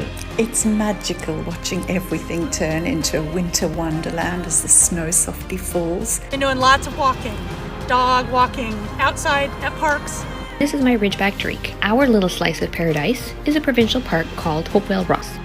Connecting with nature is critical to stay positive during these tough times. WildEarth encourages you all to find time to escape to nature. My name is Ross, and I'm a field guide at andBeyond Phinda Private Game Reserve. I love getting questions from guests on WildEarth because I love sharing and learning information about nature with new people, and it also makes me feel like you're all joining me in real life. If you want to ask a question on WildEarth, then you need to register on our website. Once registered, go to our live safari page and submit your question below our live feed.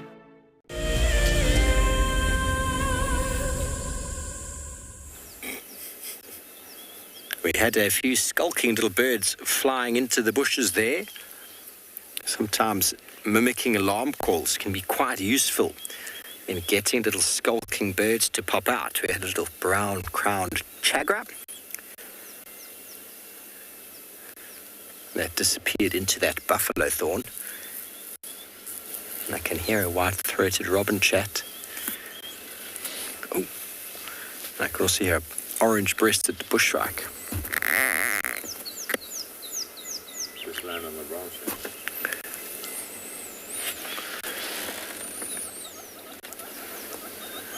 There's a dove. Looks like a laughing dove.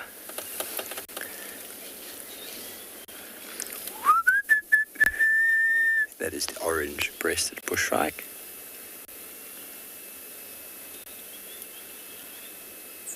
It's amazing how many birds you can actually get if you just sit still.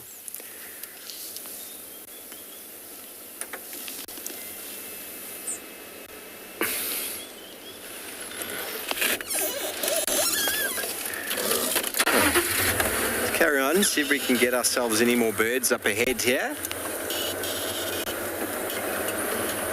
Really testing Dave's gill today. There's another dove. Oh, we've got a turtle dove on the left. And a hornbill. Hornbill doing the dance. Southern red-billed hornbill. And a Cape turtle dove to the left. You can hear the birdshells cuckoo again.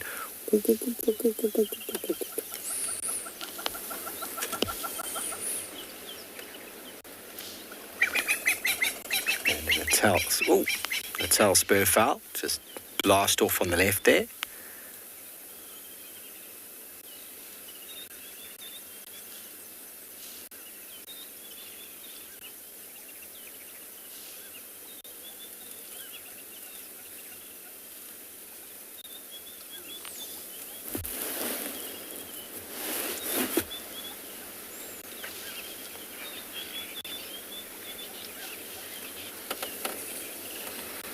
It's a good question, Sinak.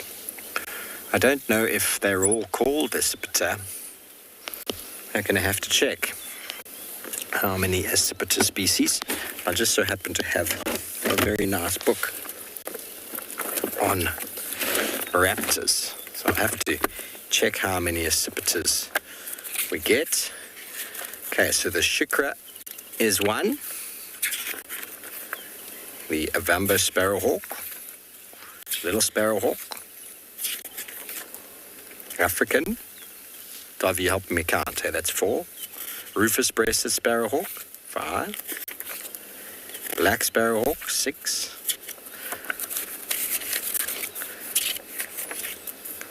So the Gabba goshawk is not an accipiter. Meliarax. So 5. Only 5. I probably should have known that off the top of my head, but I didn't. I don't always know the scientific names of many of the birds. It's not something I've spent too much time on. But accipiters, generally the small raptors, everybody, the small grey birds of prey. So good question. Ooh, spurfowl in the road. That's how orange beak, orange feet. I hope someone's keeping a list because I've forgotten the number. We're working after all. Difficult to get pen and paper out. So here is a ground nesting or precocial bird that will nest just underneath the thickets somewhere with a little nest on the ground. And they'll have quite a number of clutches, especially after a year like this. You'll probably find them breeding again. And if we get more rain, we might even have them breeding again. So they will breed consecutively due to the fact that there's plenty of food available.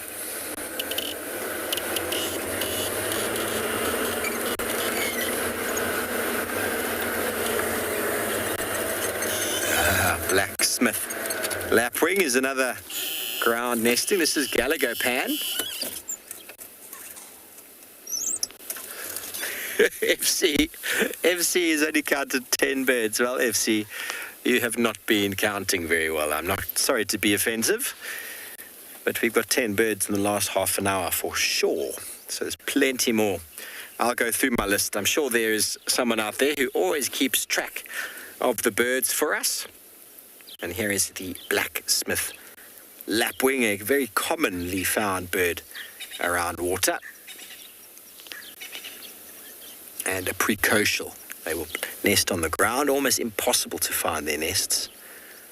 Very camouflaged eggs, hatching little downies, which many of the dam cammers love very much. Okay, we're going to go around the corner into the little drainage line and see if we can get any of the sort of nice sort of riparian vegetation birds before we move on further south. We haven't gone far at all. We are right around camp. We haven't gone far at all this afternoon. So that's the wonderful thing about birds, is that you don't have to go very far. You can even stay in your garden. Dominic, we will almost certainly see a nightjar tonight. Whether we'll get it on camera for you is another story. But they come out at night, hence the name. Nacht ale, nightjars, and they're often found in the road after dark. So I'm almost certain we'll find one at some point. But whether we'll get it on camera is another story. Every now and again we do find them in the daytime, but they're very well hidden. There is the Swanson spurfowl over the nose, the red-faced spurfowl, the largest of the spurfowl species that we find in this area. And that is a female.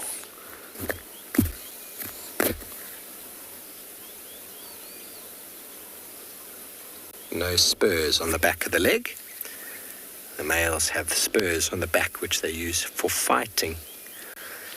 There we go. Corolla's on 23 already. So I was guessing 26, but that was a wild stab in the dark. And Dave asked me, how many birds do you think we've got yet? And I was 26. And so now 23 Corolla, and now this is another one over here, and the black-sword lapwing, probably because when you sent your answer through, we hadn't named that one yet. So you're probably on 25. Easy. Should easily this time of year be able to get 50 birds on a little bumble. Easy peasy, especially if you've got a bit of a watering hole to go to. And we haven't even got any of the weavers, only the red-billed buffalo weaver.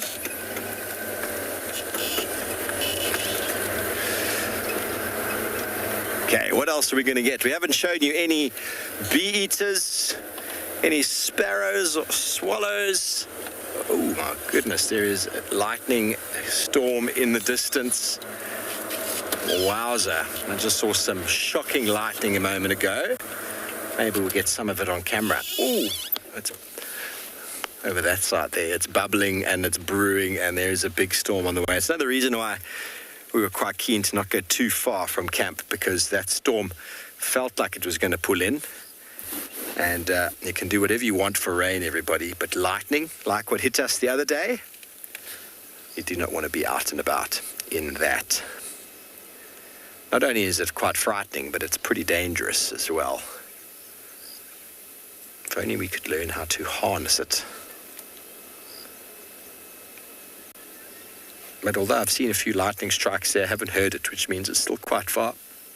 We still have some time to notch a few more birds. So we have already got some very common birds. The Egyptian goose, the franklins, and the hornbills are pretty much a no-brainer if you do get them. If you don't get them on your list, you haven't been looking. Sam, yes, there's still a pair of fish eagles at Chitwa. Unfortunately, the lightning the other day blew our Chitwa mast or equipment. So that's why we haven't been able to go to Chitwa in quite a few days. It's also limiting a bit of our access on Djuma, because our other tower, Gowrie Tower, is also being affected by the lightning we had a few nights ago.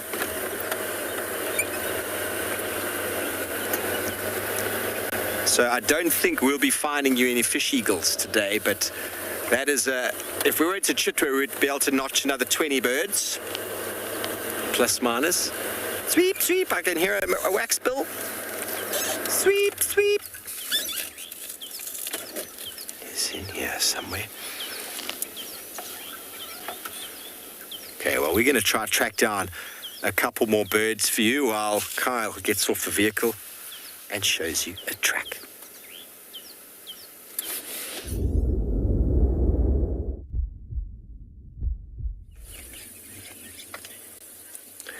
Steve, I want 75 birds on this bumble. I want 75 as the total for this afternoon. Come on, you can do it. If anybody can, you can.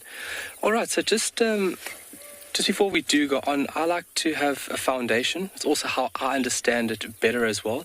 It's where if you have a foundation, and from the foundation you can kind of move out. If you have the fundamental understanding within each group, you can kind of grow out from there. So just to give you guys just a platform on what we'll be doing for this afternoon, as well as the next few days, we'll be focusing on a few tracks, and we'll see how many tracks we can ID along the way. But looking at tracks, I like to categorize the tracks first before I lead off to who it could potentially be. So looking at different foot structures or structures of feet, we'll first take a look at animals that walk on their digits. So what I mean by digits is the actual toes of the animal. So this would be lion, leopard, genet, anything that walks on its digits.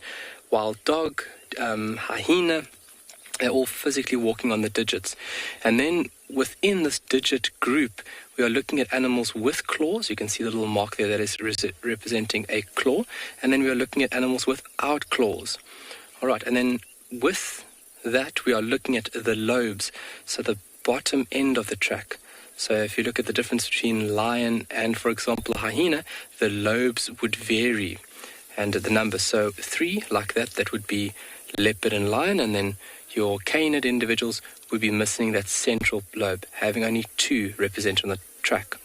All right, so all digits, even mongoose would fall into this family over. The little meerkats that we love looking at would also fall into this digit category. And then if we look at animals that need to move very, very fast, so your digit animals are designed to move very, very stealthy, these individuals are designed in a manner to move very quickly. And they are basically walking on their tippy toes. And they have a keratin sheath that actually lines and protects the actual fragile parts of the animal. And then looking at these categories, we are looking at even-toed ungulates. So this would be physically one toe here. And it's got a split in the middle that is negative space or sand in between the split of the hoof. And then we have the second hoof over there. So even-toed ungulates 1 and 2. And when we look at this beautiful category, and then it can become quite tricky, what we will be looking at is the general length of the track. How long is the track? Is the track 2.5 millimeters, or is it 2.5 centimeters, or is it 15 centimeters? And then as well as the width. So where would the widest part of the track be? Is it in the middle? Is it on the top? Or is it at the bottom? Or is the track even throughout? And then the general shape, you'll find that some animals have a very sharp, pointy front bit. Some of them have very flat inner bits over here. Some of them have wide gaps between the hooves. And that's all in to come on how we're going to recognize and narrow down on an individual. And then we're looking at odd-toed ungulates or odd-toed cloven hooves, and this would be things like a zebra. It just walks on one. It's only got one cloven hoof. And what we're looking at is this little section over here. If anybody's into horse riding, you'll know what that little section is there, called the frog, and also a very reliable tool to identify different species of zebra. And then along the lines, we're going to look at birds, obviously my favorite thing to look at, and we're going to be looking at various bird tracks. And if you look at bird tracks, we'll be looking at birds with 3 toes facing forward. You can see over there 1, 2, 3, and then one toe facing backwards. This is what we refer to as a passerine bird or perching bird, and this makes up the majority of birds in South Africa. And then you have a foot structure that's modified for various habitats, and this would be non-passerine. So something like a Kori bustard that's walking all the time, he doesn't perch. His foot needs to be designed in a manner that it is efficient through these terrestrial environments, and that's what we refer to as a non-passerine. And then other tracks that we'll be looking at is these funny little dots in the sand, and this will be made by insects. So we'll be looking at things like centipedes, the ground katydids right now, you name it, scorpion would also fall into this insect category. And then we'll also be looking at reptiles. If we can find a few reptile tracks here and there, then we'll look at them. But just so that you guys have the fundamentals of what we'll be covering in the next few moments, just that you have a nice base. But we'll see you guys when you get back this side.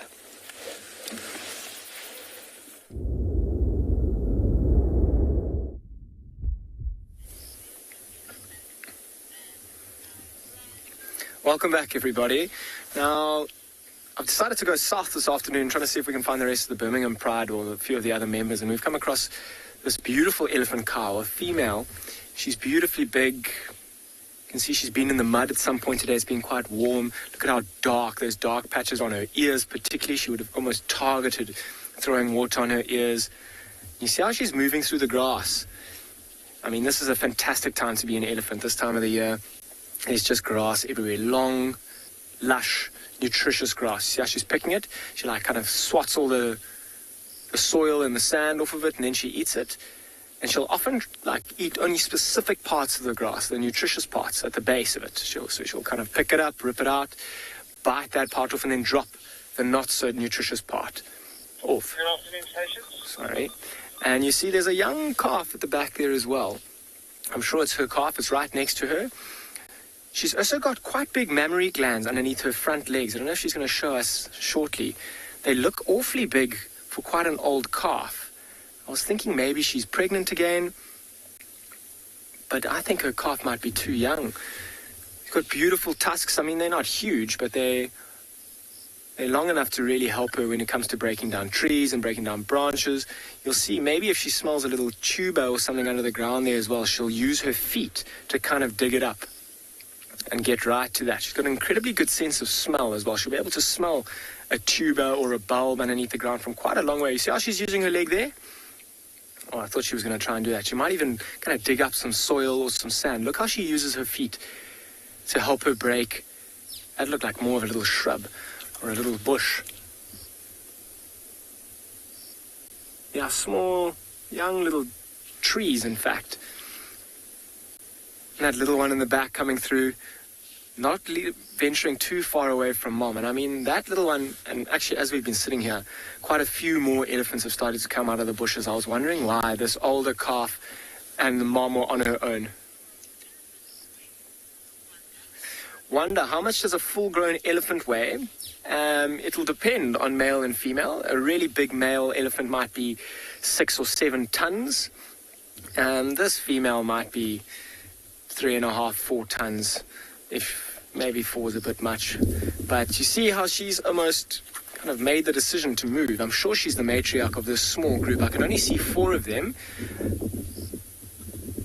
And she's kind of moving through. Let me just reposition a little bit, reverse. It's quite amazing. We've got quite a few swallows that are flying around us as well, feeding on insects that are also obviously buzzing around us. Red-breasted swallows, some barn swallows. I was having a look to see if there might be a mosque swallow as well. I saw some mosque swallows yesterday on my first day back here. Let's see if this is a good enough spot for us to just watch them move. And kind of that big female breaking off branches is quite interesting. I mean, she doesn't really need to be eating. You see how she didn't even eat anything there. She might strip some of the bark off as she's moving. But at this time of the year, they're going to focus on feeding on the softer, nutritious grass. It's much softer on their teeth. It'll allow them to live longer. And I wanted to try. Let's see if I can have a look. I'm going to reposition one more time here.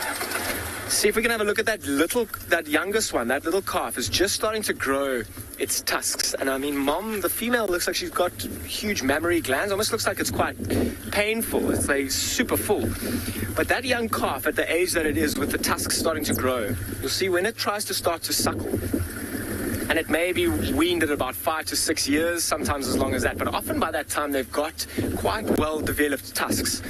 And when the calves start to push up against mom underneath their front legs, very similar to humans, one of very few animals that actually have mammary glands underneath their front arms in our case, or legs in their case. And when the calf starts to push up against mom, it can actually be quite painful. Let's see if this is a better spot. Oof, little... If you can hear that, I don't know if that was the... Sounded like might be the mother, almost like initiating a movement. She's kind of stopped again. They've all seemed to kind of settle down. And I just love the way that without even we couldn't hear anything, there was definitely a form of communication that the other ones could feel. Often elephants communicate with stomach grumbles. Often we can hear those. But often in vibrations that they send through the ground. There's a fork-tailed drongo that's flying around us as well, almost mimicking birds. I'm trying to listen to which bird it might be mimicking, in fact. A red-crested koran calling in the background as well. And with these vibrations, they'll send these vibrations on a level that humans have no idea about. We can't hear them, we can't feel them, and they can feel these vibrations in the ground many, many kilometers away, and they feel it through their feet. So I wonder if she didn't kind of send this vibration message to the rest of the small herd. And it's a small herd, it's developing. I mean, this herd I haven't been able to really see the sexes of the younger ones, but if they're females, they will live with this female and in this small group forever. And they'll then get to an age where they'll start to have their own calves, and then this herd can grow to huge sizes, following in the footsteps of this older cow. I wonder who she learnt all her methods and skills from. I mean, from what trees to eat and what seasons to be where in the park. And the other day we saw an elephant bull that had a collar on it, which is quite unusual. I mean, we don't often see them coming through. There are a few through Elephants Alive. It's quite a special little program. They have these collars and they monitor all the movements of these elephants. And just by seeing the collar and IDing the elephant, we worked out that this elephant had walked 60 or 70 kilometers in a few, even as much as 1 or 2 weeks, you know. It's crazy how far they can move. I don't know if you saw that. The female's just defecating at the moment, and her dung is full of marulas. I mean, you go through lots of marula trees at the moment. They're all full of fruit, and the elephants love it. Elizabeth, she is a huge elephant. I agree with you, especially compared to the smaller ones in the rest of the herd. I mean, look at that little one at the back, right by Mom's side. This herd, what sounded like a wildebeest alarm calling, I think it might actually be at us. We kind of concealed from them. They might not be 100% sure of what we are. But yeah, she is huge. Look at that little one. I was talking about it going to suckle. You see how it's kind of pushing its head underneath that front leg. It's quite tall as well, so it's struggling to really get under there. But Mom didn't really give it a chance. It's got those really short tusks that I was talking about earlier. And as it pushes up into Mom's almost rib cage, just behind or in front of her mammary glands, it can be very painful. And Mom will kind of swish her away like that. Let's see if we can't get into another position. There's a fork-tailed drongo that's not too far up ahead of us on the road. It may fly up. We might, as we're driving, disturb some insects. And as we disturb an insect, that drongo will come down and swoop down, pick it up, and then eat it on the top of this branch. And there's quite a cool Odie. There's quite a cool little Swainson spurfowl at the top of that tree there. And quite a nice herd of wildebeest, or the correct word is an implausibility. Listen to it calling. You see how it puts its head up there with that beautiful red throat, looking around.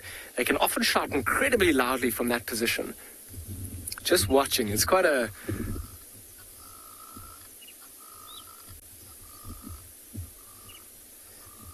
I'm waiting to see if it goes much louder than this. Because they really can go quite loud, and they sometimes go to the top of these dead trees and shout incredibly loudly. You can hear them from far away. That drongo that I was talking about has just flown into the tree. There it is. See how it's coming? Oh, caught an insect. Back over there. Did it even catch one? I don't know if it did, but it certainly saw one. Certainly tried to go for one. And that call that drongo is making, it's not its normal call. They're quite special. Red cursor Quran calling in the background. It's not its usual call. It's got a huge array. It's actually, it can actually mimic other birds. So I wonder which bird, I'm trying to listen here. I wonder if it's not those red-breasted swallows that were flying around earlier that it's trying to mimic. You'll often see it maybe mimicking an alarm call to try and maybe chase something away and then steal food. Often see that with meerkats, maybe in Tswalu. Minamu, which bird has this sweet call? So the one that I think you're talking about is in fact the drongo. And it's not the call that I was saying that we normally hear it, or it can do so many, but it's busy mimicking another bird. So this is the little one that's making that high-pitched noise, almost like a little click. There's a more common noise that almost sounds like quite metallic, almost like a Star Wars kind of noise. Looking around, you see how its head's always moving, eh? And on top of that perch, it gives it a really good vantage point to see insects flying around. And at this time of the year, there are so many that are just flying off the tops of grasses. And I mean, those elephants are also still on our right-hand side. They're moving through. You'll often see drongos. I mean, particularly on walks.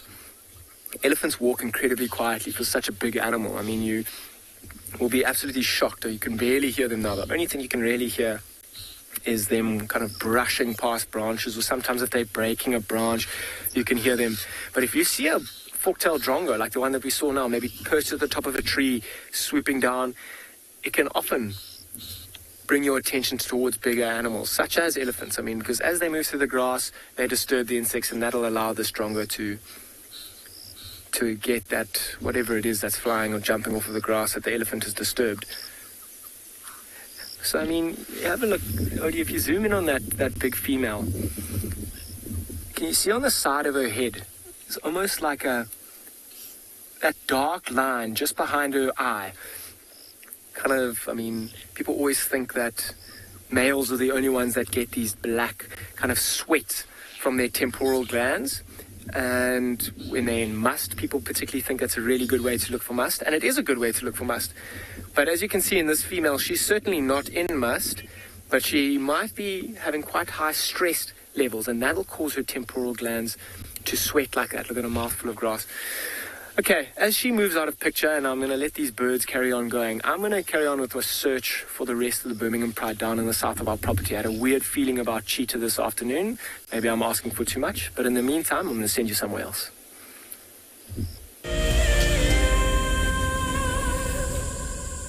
Imagine having your own secluded African bush home where you and your friends can enjoy the ultimate safari experience. If you sign up to be a WildEarth explorer, this could become a reality. Tembeta House is located in the heart of Djuma Private Game Reserve, the home of WildEarth.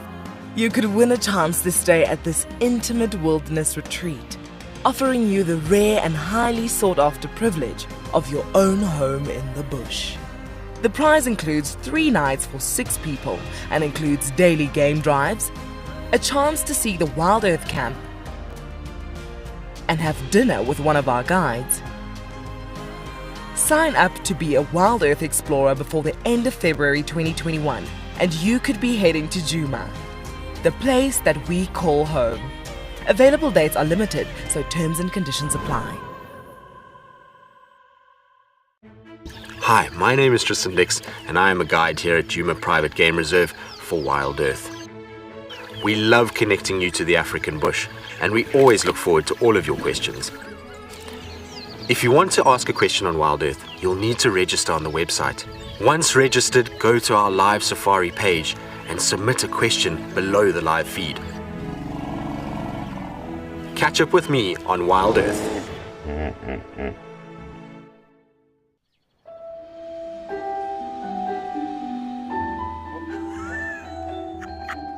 As it just pretended to be dead. Oh, that was amazing.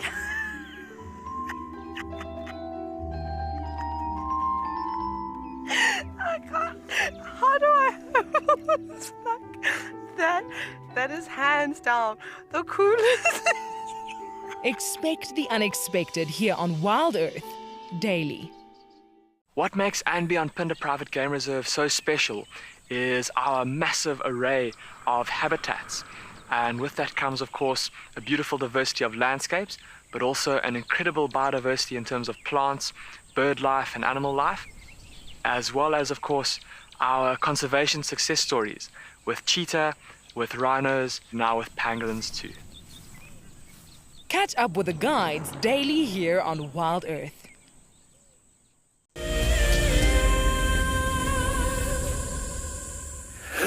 Welcome back, everybody. Well, sorry about the bump. Hello, bump. We had Ruben, the matriarch of the Djuma clan, just come walking past us, and she went into the drainage line there. I was just trying to figure out what she was following. I'm almost guaranteed there's a leopard in there, probably Tlalamba. But we shall move on. Continue with some birds, shall we? I hear walking around this time of day smelling. Guaranteed to be taking you to something of a predatory nature, but it's a very inaccessible area. Even if I did find her, we probably wouldn't be able to get there, off-roading and all of that. Tundi's taken me in there a few times, and it's not fun. Hey Dave, you've been in there a few times? Quite a few. Yeah, quite a few. On foot it's quite fun. Oh, it's going to be possibly a beautiful sunset this evening if the storm to the south doesn't eradicate it. It is looking like it's going to be a gorgeous afternoon. I think the birds are all feeling it though. They're all starting to disappear. We had such activity for a little while, and now it is gone. So before we do lose it, let's just have a moment then with that sky. Just a moment before it is truly gone. And I implore all of you to take a moment with us.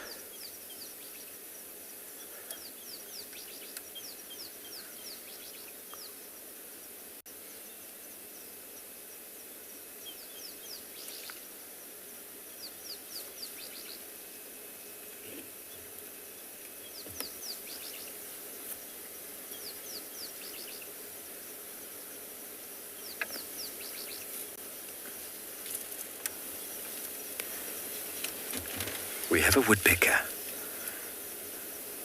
Yes, the bearded woodpecker. Hello. Ooh.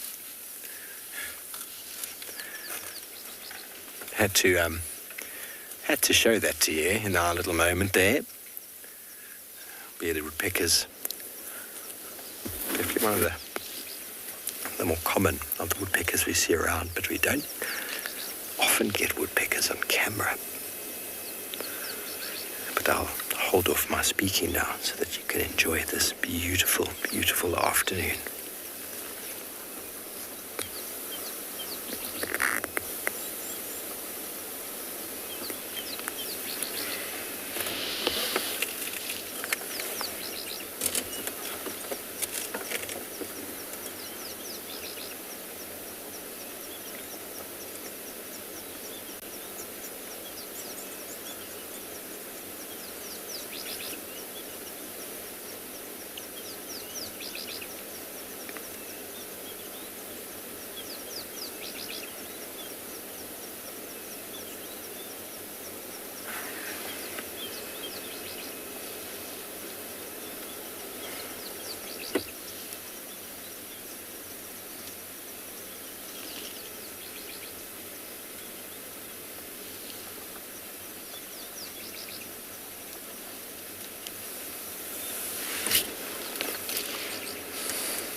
Teddy says the sky looks so wonderful and lovely, it does.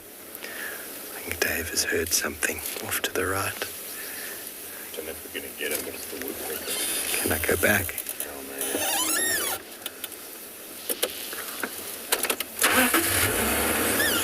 Oh, he flew. I heard him tap, tap, taparooing over there. Very well adapted head and skull woodpeckers have. Very well adapted helmet that they have to protect their brain from sort of sloshing around in their head. You can imagine. Don't try this at home, ladies and gentlemen, boys and girls. Don't go and hit your head against a wall. But imagine hitting your head against a wall. How, first of all, it would hurt where you hit. Second of all, the momentum of the brain sloshing around inside the skull. We're not designed for doing such activities. Woodpeckers, though, are very strong.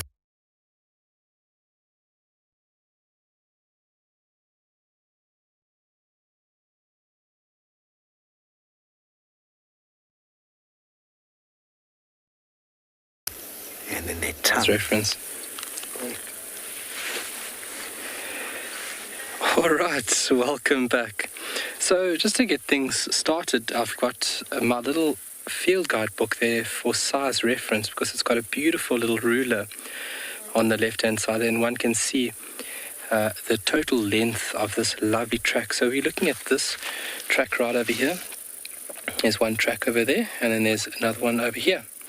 So this would be, so looking at the total length, you can see with the reference book there that it's quite nice. These front tracks are between 90 and about 110 millimeters. That'll be about 10 and a half centimeters, which it is almost perfectly in line with. And looking at the track over here, and looking at antelope tracks, it can be very tricky at times.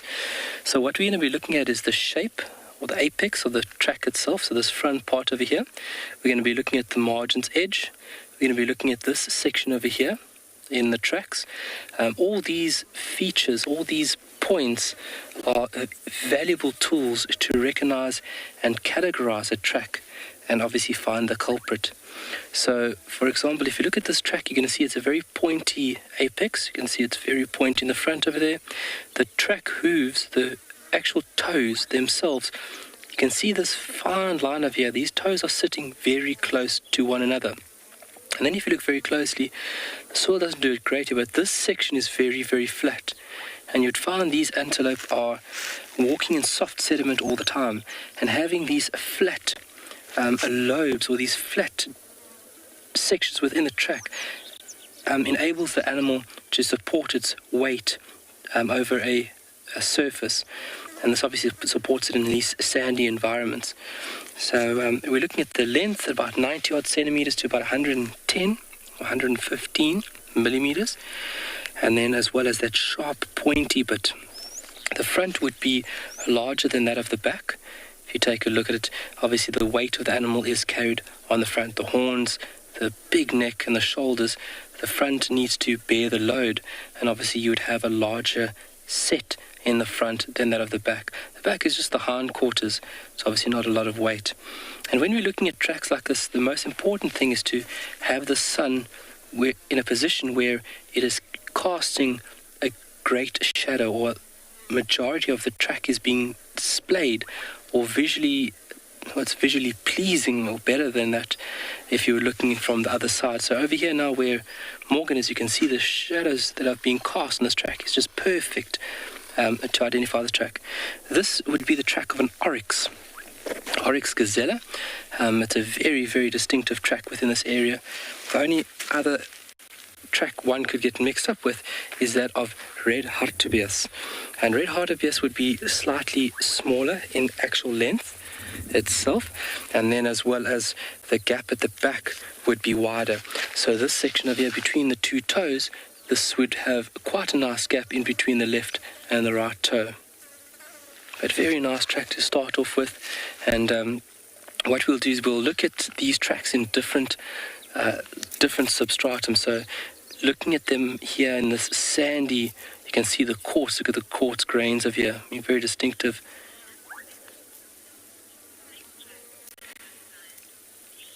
Ishak, is it possible to spot snake tracks in the sand? It is very possible, and a very distinctive line. So if you look at snakes obviously move in different formats. So if you look at some snakes, they move in a very snake-like motion, it's what we call serpentine. Some of them basically creep forward, so they're using their bellies to basically move forward slowly. That'll be almost like caterpillar motion. And then we have a snake that will basically push its head up and then basically bring the body up with it. Concertina motion. And then you get snakes that are adapted for very sandy environments, and that would be sidewinding. Those are desert-adapted snakes. So snakes, and when they move from point A to point B across the road, they're very easy to recognize, because you would actually see the pressure from the body being splayed on this beautiful sand. Me just touching my hand ever so lightly, look at the track that I leave behind. So a snake would leave a beautiful track, and depending on what has been left behind, you can somewhat go into a certain category and get an understanding of who it was. But really, really nice. Very good question there. And obviously, we will look at it. If we find a snake track, we will definitely look at that, because they are very beautiful snakes. So something that would move in this format over here would be like a Cape Cobra. Something that would be concertina would be like an African rock python. Something that crawls on its belly very slowly, that would be like a puff adder. Something that's sidewinding would be like a desert-adapted adder, for example, only touching two parts of its body at a time, and it's obviously very efficient to move on these sandy environments. So you can see, just looking at that over there now, there's a big difference between that of an antelope and that of a snake, and you can just recognize it by having a baseline. That's the most important thing when it comes to tracking, is a foundation to understand what you are looking at. So antelope tracks, what we'll be looking at, just to recap, we'll be looking at the total length of these tracks. So you can see the total length of it over here. We'll be looking at the total width. Where is the thickest part? How these two toes are positioned. Is there a gap here? Is there no gap here? This middle section over here, you can see the soil raised up over here. I think they call that the sole, if I'm not mistaken, but that's also a very important part on how to recognize different antelope species themselves. And then the general shape, is it pointy? Is it square? Is it as broad as it is long, for example? So when we obviously look further down the line, we'll get into that. But I want Morgan to show you here, just by walking very slowly. Let's take a look at just the amount of tracks around this watering hole. And when it comes to tracking, track recognition obviously very important, but knowing your environment, knowing your climate, knowing your type of soil, is all very, very important. And I mean, look at the disturbance when you look up and beyond over here towards the muddy substratum. Now you'd get a variant in comparison to the sandy stuff that we're looking at, and over here on the water's edge, because now the sediment becomes a lot more defined, let's say that. You can see these tracks have a very sharp, very defined appearance. As you get into the dunes, you're going to have soil that's splaying, so it does become very tricky. But understanding your environment, understanding who is here, understanding the climate, those are all fundamental tools for you to understand and lead you to a decision. But wonderful. Even look at this here. Look at all these tracks here. Look how super defined this track is over here. Look at that. I mean, that is as prominent as they get.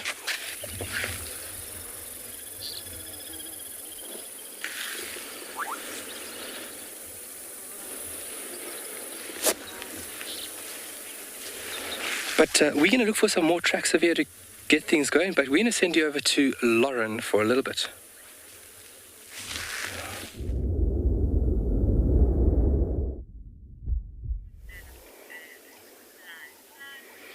We are still here, Seb and I. We have fought many a battle today. Oh, let's see if we get a view. Let's see if the cub... This is Ntima. It has been a battleground with Seb and I versus the gremlins, and it has not been fun. But we won, or should I say Marcel won. And here we are at the hyena den. Miss Ntima's here, in her usual spot, very predictable. And the cub will be somewhere there. Whether we get a view or not, I'm not sure. The other cubs are out. I can see Junebug. And I can see... Oh, hello. Nice one, Seb. Oh, Ntima, that's very cute. Can just see its ear. Ah!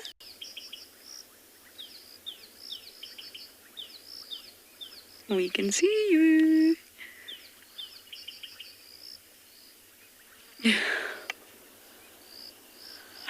It's the briefest glimpses that we're getting at this stage, but this is normal. I remember waiting with ribbon, days on end, trying to get a view. I remember waiting with June. This is normal. The cub's so small, it really doesn't sort of come past Mum's mammary glands, really. Only when it starts to get much braver will it head on to explore what's outside the entrance. There's another adult coming. I think it's Rib Robs. It is.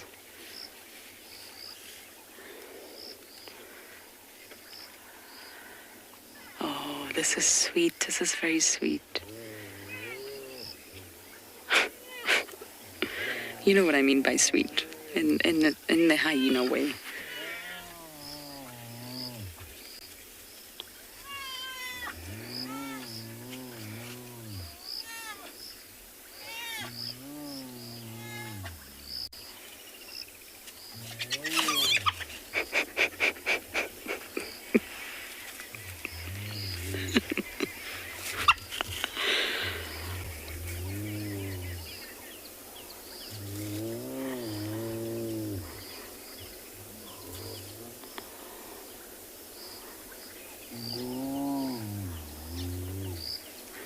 Look at little Junebug. She doesn't know what's going on.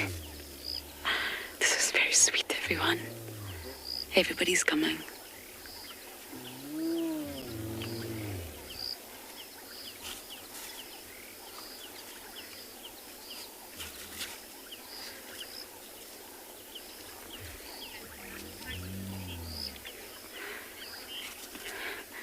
Oh, this is so sweet, everyone. This is Ribbon meeting her grandchild. She's probably met it before. That was so precious. Grandmother Rib Robs. Granny Ribbon.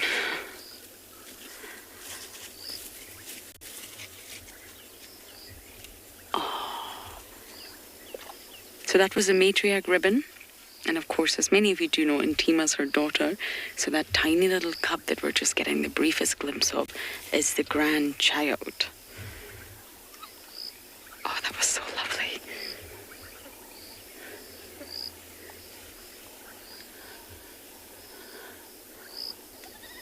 There's no aggression between Ntima and Ribbon. They're very, very close, mother and daughter.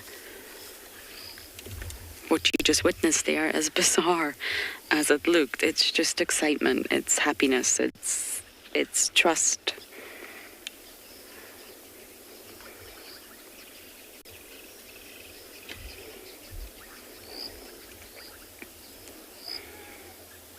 But that was so lovely.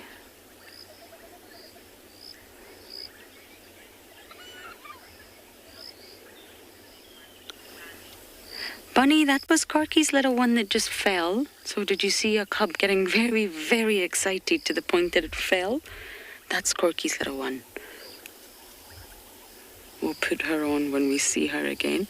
She's not so little anymore, I must say. But when we... Oh wait, is this her here? Yes. I think that's her. There you go, yes. I'm getting so confused now. You know, they're all very spotty. Very similar sizes. It's just a mesh of spots, but there you go. Corky's little one is absolutely fine. She's thriving. We don't see Corky, but that doesn't mean Corky's not here. I mean, our game drive is only 3.5 hours in the afternoon, and we're normally not at the den for 3.5 hours. So it doesn't mean that Corky doesn't come. Maybe Corky comes at 9 p.m. Maybe Corky comes at 11 p.m. or even in the morning. They're nocturnal after all. Maybe Corky's avoiding Ribbon. Maybe she's not. It doesn't mean that Corky's little one's not getting fed. She's thriving. Look at her. Now, maybe should reposition slightly because Ribbon's over there. I'm not sure if Seb can get a view of her. But I also want to try and see the cub again. I think it's safe to say that there is only one cub that Ntima has. I think by this stage we would have noticed 2 heads. But still, that means 7 cubs for the Djuma clan right now. 7 cubs. And that means every single adult female has a litter. Ribbon, Ntima, Heart, Corky and June, they all have cubs. Okay, we're going to keep a very close eye on the cub. If we get better views, you'll be right back with us.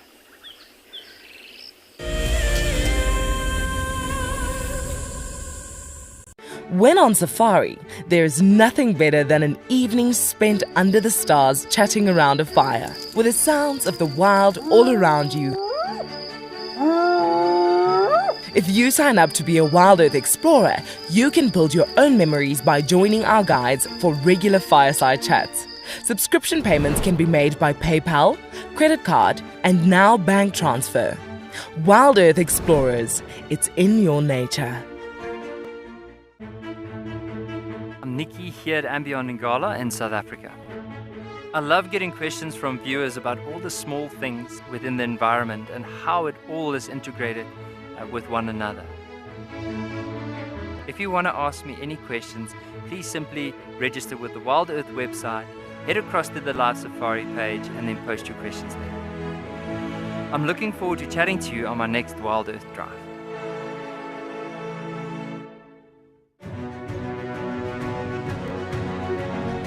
Hello, boy.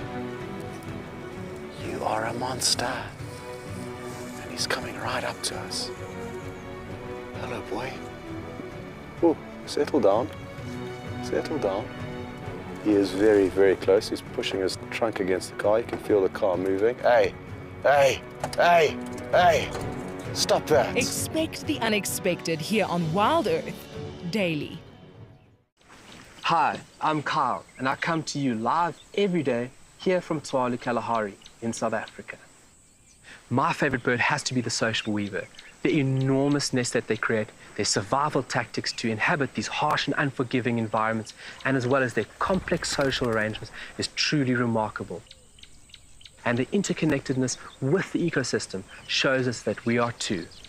Catch up with the guides daily here on WildEarth. My dear, I do find you most attractive when you're covered in bird lice. Oh, Charles, I love it when you peck at my head and clean the bird lice off me. Let me say hello to Barry here. Hello, Barry. I'm just going to examine you for some bird lice. Charles, I don't know if I'm comfortable with that. Oh, all right. I shall look for bird lice on myself then.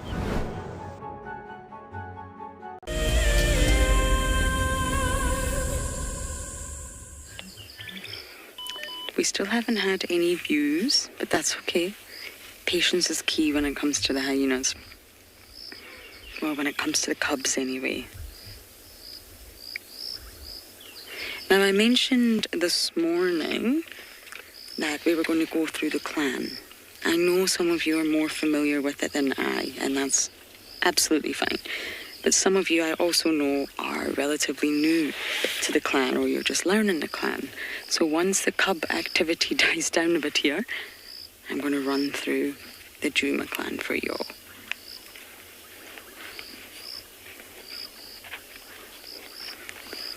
Little June bug is still so black in colour compared to the others. I remember when Corky's little one was that colour. No more. Oh, sticks. They are a great choice when you're a hyena cub. In fact, there's nothing quite as fun as a stick. Okay, Seb, let's see if we can do this. Are you okay if I hold it here? Yeah. Okay. So here you have at the very, very top the matriarch. As you all know, hyena clans are matriarchal societies. So Ribbon is now at the top. She didn't used to be, but she is now. She was born in 2017, so she's obviously coming up for 8. Now she had her first litter, which includes Miss Ntima here. And this was in February 2017. So Ntima's coming up for 4 this month. This is her birthday month. And Lamula sadly did not make it. Now Ntima has just had her first litter. We think it's one cub. And of course we don't know the sex. Born sometime in January. Then Ribbon went on to have another litter. Her second litter. Born in February 2019. We didn't get to know one cub, I'm afraid, but we did get to know Paddy, a little girl who was one of my favourites, and sadly we've also lost Paddy. Now Ribbon has now gone on to have, as of March 2020, Ngwazi and Shimbulu, that we both know are the little monkeys that run around this den, and these two are both boys. So as it stands at the moment in the Djuma clan, this is a royal lineage. This is a matriarchal lineage as it stands. So you can see Ribbon has suffered a lot of loss. Now going on to some of the other females, I'm going to turn the page. Here, we used to have a hyena called Gwen. Now, she was born in 2004, 2005, so she's also no longer with us. But she, on her 4th litter, had Soul and Heart. Now, Soul was a male who dispersed into the Elephant Plains clan, and Heart is our very own Hearticus that we know today was coming up for 6 years old, and Heart has just had her first litter that we know of. We think she had another litter around 2018, but sadly, we didn't see any cubs. Of course, you do see the signs of pregnancy, and Heart currently has a boy and a girl to be named very soon. Excitement is coming. We're almost there. Corky's lineage. Now, Floppy Ear was a very, very dominant female, not the matriarch, very dominant, and that's Corky's mum. Corky then became the matriarch, and you can see Corky is also very old. She's an older female. That will also affect her movements out here. And Corky had a wonderful son called Plonk that many of you will remember. I think James Hendry chose that name. I have to say I loved it. And sadly, Plonk also didn't make it. Corky has now gone on to have a girl, as you know, Corky's daughter. The little other monkey that runs around here who is thriving. Now, if we want to go to June, her mother was Scarback, who's no longer alive, and she had June, who was born, and guess what month June was born in? June. And then she had a litter, Sutu and Swana. Now, you all know Sutu, 2 girls. Swana, sadly, is believed not to have made it, but we still have Sutu, which is great news. She's still a sub-adult and still around. And we now have Junebug, which is obviously just a nickname at this stage, but we have little Junebug, who is a girl. Now, here we go, one more page, and this is an interesting one. I'm sure some of you wonder where Swazi and Indabele fit in. So we had Madam. Madam was a matriarch, and this was Pretty's mum. But Pretty was not the matriarch, believe it or not. She was still very high ranked, very close to Corky, and Pretty was one of my favourite females. Seb, I think it was you and I that saw Pretty for the last time. Oh, really? We did, and she was very sick. It was Seb and I. And then Pretty is the mother of our very famous Swazi and his sister, Indabele, who are both alive and both thriving. So that's a Djuma clan for you all. And I'm sure most of you know that, and you probably know even more than I do, but I hope that helps when it comes to the 5 females. I didn't include the males, the immigrant males, but there's the 5 adult females for you all. So I hope that helps a little bit. And they all have cubs, which is such great news. They are really thriving. And although Ntima's not quite 4, or she could be, I think she's going to be absolutely fine because she's a matriarch's daughter. So we're going to sit here as long as we can, and for now, we're going to send you across to Steve.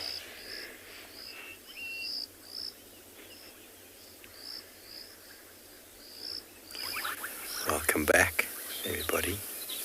Just taking a moment to reflect on the birds, the frogs, insects here at Tambuti Dam. It's just north of Djuma on Buvasuk.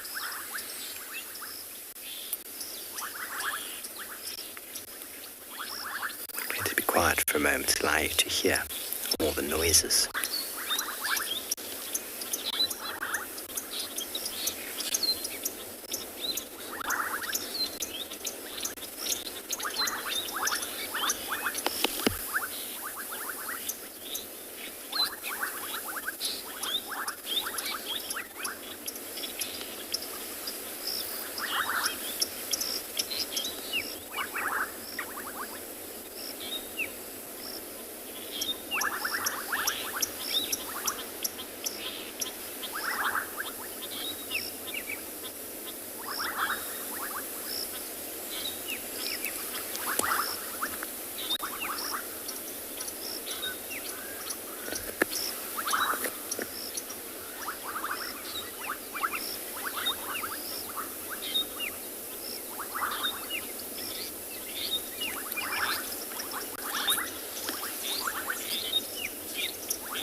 Welcome back to andBeyond Phinda Private Game Reserve. We have some lion cubs.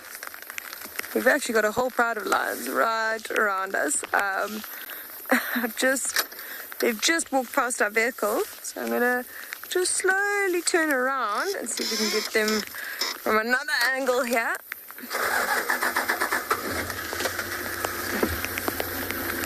So just bear with me. We just slowly turn around and see if we can get another view of them. We've got some red. These cubs are actually showing huge curiosity in the vehicle.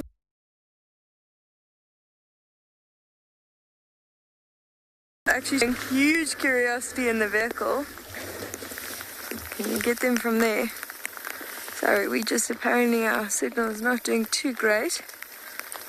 We're just trying to view. We don't want to move too much and then suddenly you can't see the beautiful sight that we're seeing right in front of us right now. So just to give you an idea where we are not far outside our main lodge. These lions have come out of this thicket on our left where they were most of the afternoon. Beautiful to see them out in the rain. You can see that it's starting to drizzle quite a bit. We've got a bit of a storm on the way here. So the lions are slowly starting to move out. Amazing to see them out in the rain actually, because normally they're trees. But I think they're probably just enjoying this light drizzle at the moment. If it gets a bit harder, they might go out and lie down in the trees. Although sometimes what they can do is actually use this kind of weather to their advantage. You can imagine, how their prey senses are a bit dulled by the constant patter of rain. They don't want to keep their eyes too open because a lot of raindrops are coming into their eyes. And then they can't hear too well either. So I have to move right now because there's another vehicle that's just on our left, and they're not going to be able to see if we stay where we are.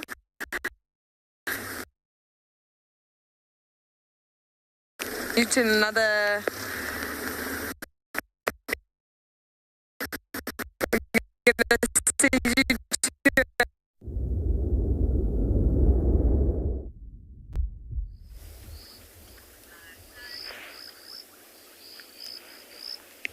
They're still very active at this side, and Tima's changed position, which is a good sign. She's came a little bit sort of further up on that mound, which means we may get another glimpse. We may not. Come on, Ntima. It looks very young from what I can see, and I'm just guessing at this stage. The little one looks very young.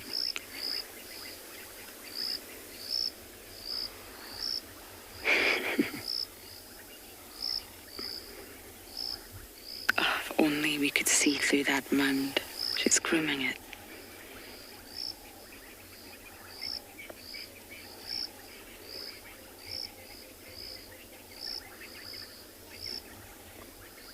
No, we're going to lie back down. So, I didn't update you this morning, but after seeing the 4 hyenas outside camp, we speculated there might have been a leopard around, and there was possibly a kill. Oh, there we go. Seb.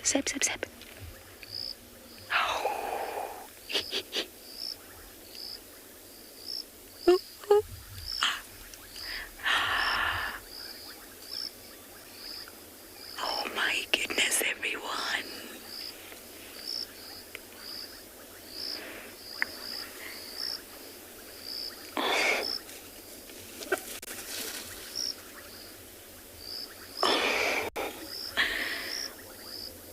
My heart has just melted. Oh.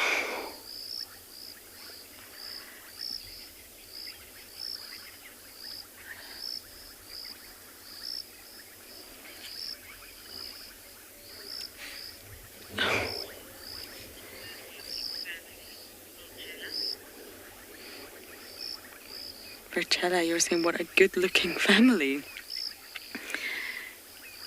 I think hyenas are gorgeous, but I'm not entirely sure everybody does. But yes. Oh, isn't this so sweet? Yeah, I think that's the best views we've got at that little camp. I hope you all took lots and lots of screenshots. Thank you, Ntima. Thank you, darling.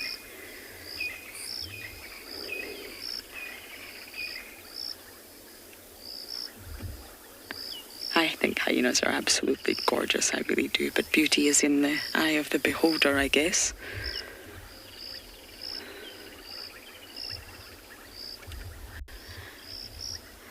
There's definitely just one.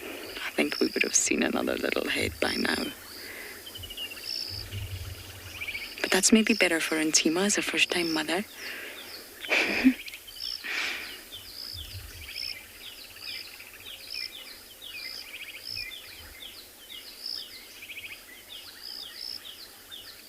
Oh, that was worth battling all the gremlins for, I think. This has been worth it.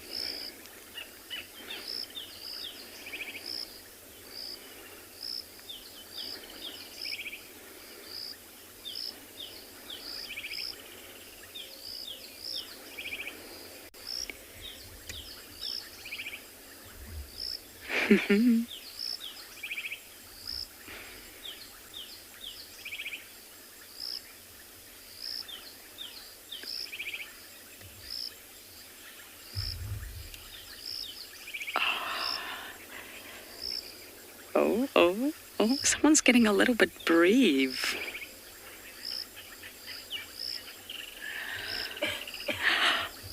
Oh, hello. Okay, I'm going to sit here savoring every single moment, and we're going to send you guys across to some lion cubs.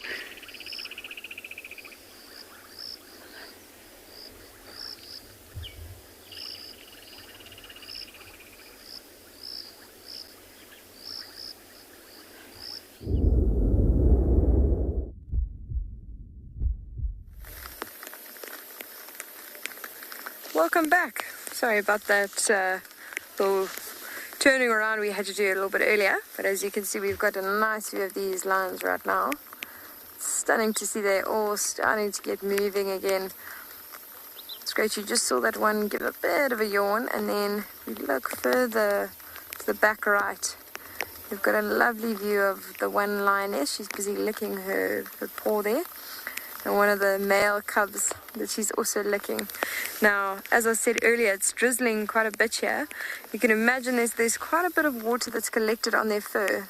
So she is looking to groom him. And there's another one that's licking its sibling off to the left. You can see that. But they're also just trying to get a bit of the moisture that's collected on that fur. So you might see a bit more grooming than usual right now. The two on the left aren't being as affectionate, they're more just playing.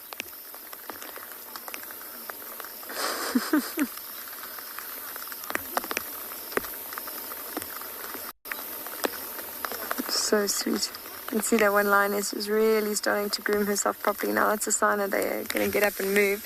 You can see that the cubs are sort of trying to indicate to the mothers that they want to get going. And when we saw them earlier, they were quite skinny. They did actually manage to kill a young warthog piglet, but that's not going to go very far with all 7 of these lions. Oh, sweet. That one female just ran in and groomed her mother.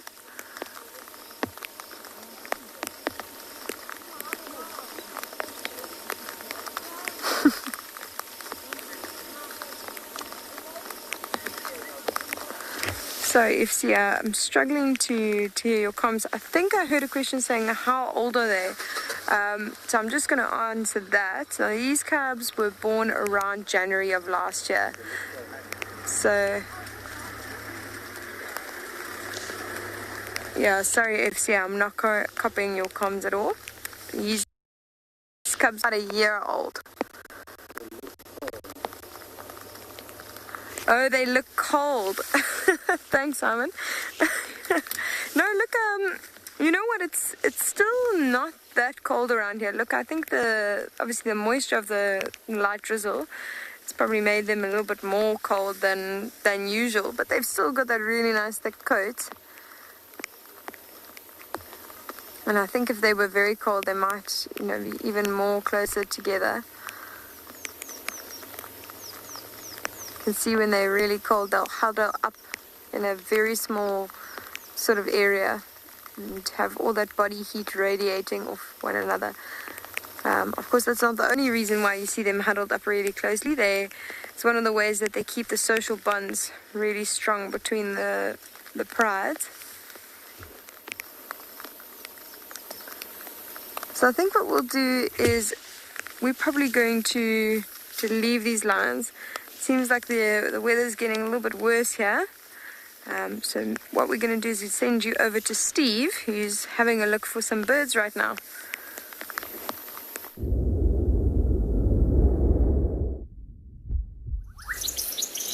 Well, thanks, Kim. Hope you're enjoying your lions this afternoon. We've come up to what has now become my favourite little watering hole, Rubbing Post Dam.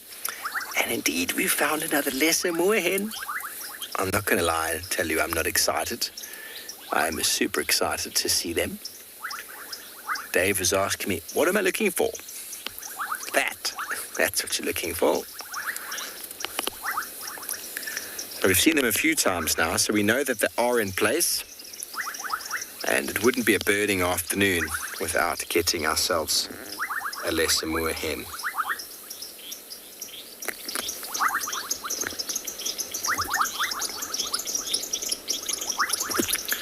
So the last sort of watering hole we were at, this actually feeds into that. So this is upstream from that one. Other one's called Tambuti, which then would overflow and flow down into the Moati, which is outside Vuyatela Lodge. So this is part and parcel of the same catchment.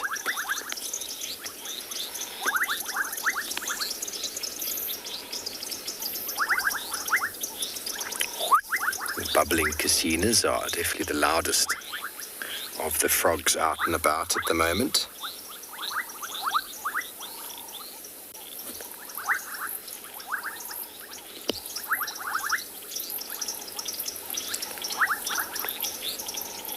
So if you ever do find yourself at a watering hole like this, you've got the time and the patience. Binoculars are essential, everybody, if you want to do birding. Spotting scope, if you can afford one. A bit heavy sometimes to carry around, but they definitely are very, very helpful. You get lots of distance. You just sit and stare into these sort of aquatic vegetation edges. A couple unoccupied weaver nests. You might be lucky. Chandy, well, I was really hoping to see this bird. The lesser moorhen, I was hoping to see it, so I'm really happy. Dave, have you seen one before? No. It's still in the same spot, by the way. It's still there. We're being artistic, though. It's still there feeding. Now that's the foam nest. Let's go back right again. There we go. Myrtle frame is just moving. There he is. She is. So I was hoping to see this one, Tundi. This is a very nice bird to see. Oh, there's something else on the left. Could be the second one, right in the middle of frame. Something else moving there. Could be the second. Or it could be something else completely. Might have just been a wave. Now, Tristan has seen two of them here. I've only seen one. Oh, there's definitely something moving there.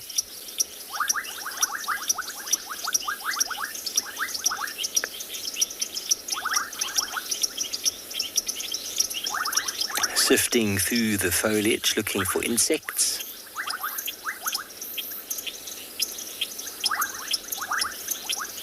I think it might just have been a shadow that I saw. Getting excited.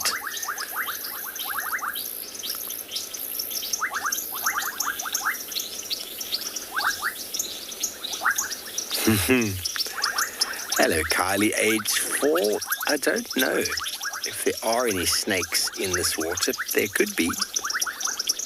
There could be. There are snakes all over the place. There could be snakes anywhere. But for the most part, snakes can swim, but for the most part, we don't find many of them in the water here and around.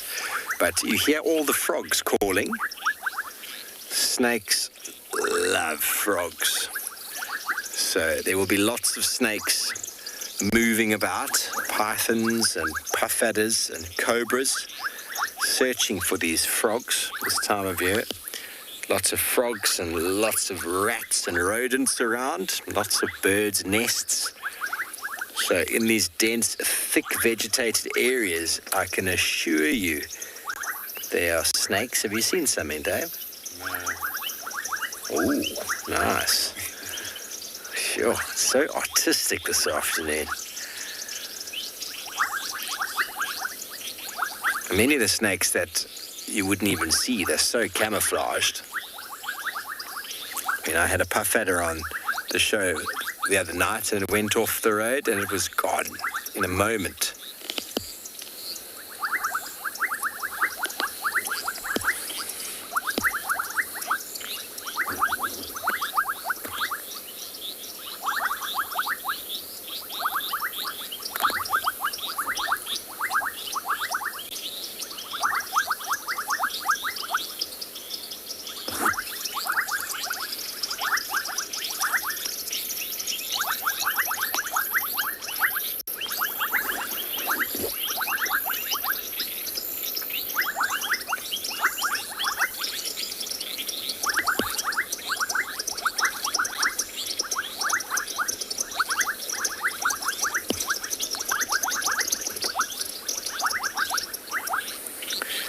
Mike, Pitmevrouw is actually our daytime bird. Haven't heard one since I've been back this time around. But in the morning they're very busy, and in the afternoon that's sort of the time when birds are more active. Middle of the day, not really, but they definitely are active in the morning. But since I've been back, haven't heard the Pitmevrouw, which is the red-chested cuckoo, everybody.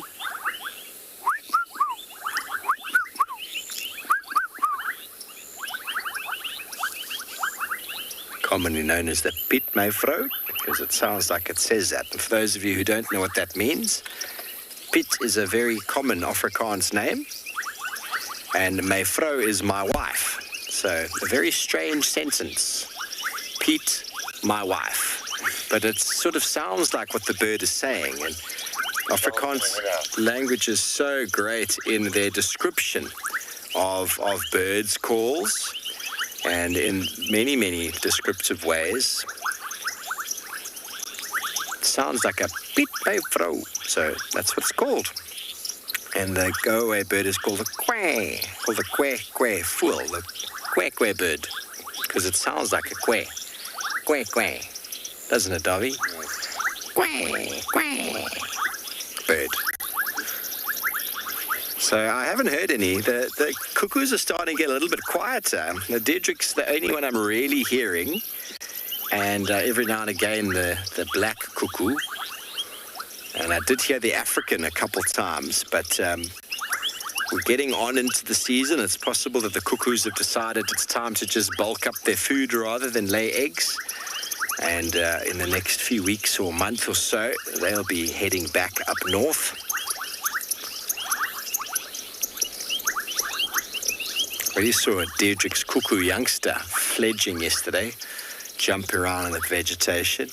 Wasn't able to identify who the host parents were, but it's very cool to see nonetheless. Okay, well, it seems like once again Carl has stopped to smell the roses.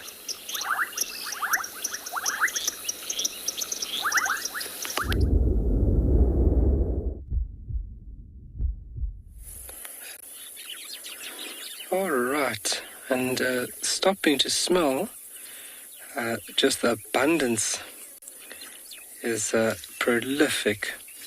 I just wanted to show you folks how much or how many little flowers are dotted over the landscape. And this is a species referred to as Indigofera, or Indigofera, some people pronounce it, but just a very dominant plant right now. It's part of the pea family, and as you saw there in the view, it is just dominating the landscape. Very, very easy to recognize by those tiny little flowers.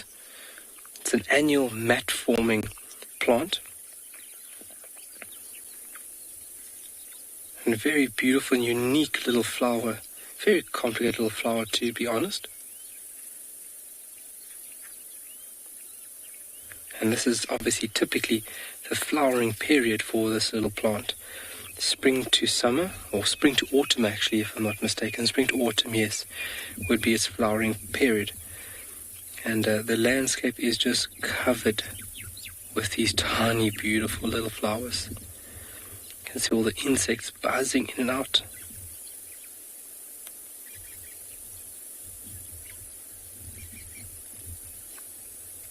And a very distinctive leaf structure as well. Having these very, very beautiful single, simple leaves, but multiple leaflets on a stem.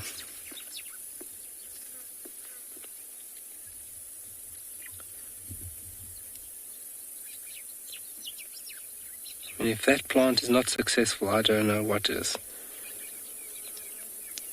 These mat-forming, creeping plants.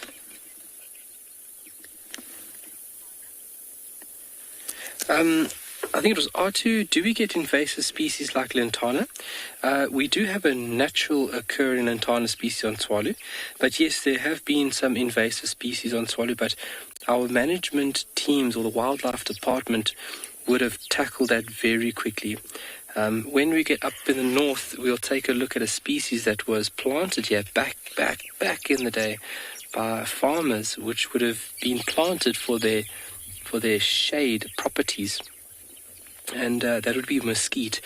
And you'd see that around those areas, you'd just find the remnants, just the skeleton of these lovely trees. They create immense shade from their very, very large umbrella growth form. And what we would have done is we would have ring barked those trees, so taking out a layer, a circular circumference of the bark, and especially an area referred to as the cambium layer. And that stops the tree from transporting water and nutrients, and then it will eventually die. But importantly, that the structure still remains there, because the structure can still be used by a host of different species. So anything invasive, anything that's not meant to be here, if we see those guides, we notify management group, and then obviously the correct people that manage all the fundamentals of this place would get tackled onto that. If we can ring bark it, obviously that's a very efficient way for killing trees that aren't meant to be here. But for other things, we'd obviously use a certain type of toxin. But we need to make sure that we are not affecting small organisms along the lines. So we would use like a natural toxin to kill or deter invasive plants if they were smaller, or creepers, or flowering plants. But it all comes down to the wildlife department, which manages and ensures the healthy functioning of the system, but makes sure that there's no invasive or alien species, because they can become very, very dominant. They can outcompete the native species, and you don't want that, because if it outcompetes the native species, that means you're affecting an insect or a bird or a mammal that relies on that species. And if you remove the native species, you remove those species that obviously utilize that native plant.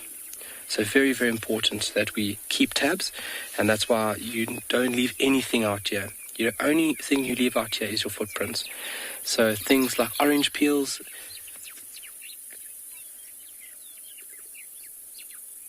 oak tree, you like plants like this that cover everything. It is very, very, very beautiful. These continuous carpets are lovely. But yeah, that's why it's important that we don't leave anything. So if you guys are ever in a national park or ever roaming around the country, apple cores, orange peels, all that type of stuff, don't throw that out the window. Please dispose of it in the correct manner, because if you look at some insects, they use seeds to host their larvae. And the seeds, obviously, when you discard the apple core or pear core, that insect then can be an invasive species where it shouldn't be. So you should always be very careful of what or how you deal with your trash. Very important that you dispose of it in the correct manner.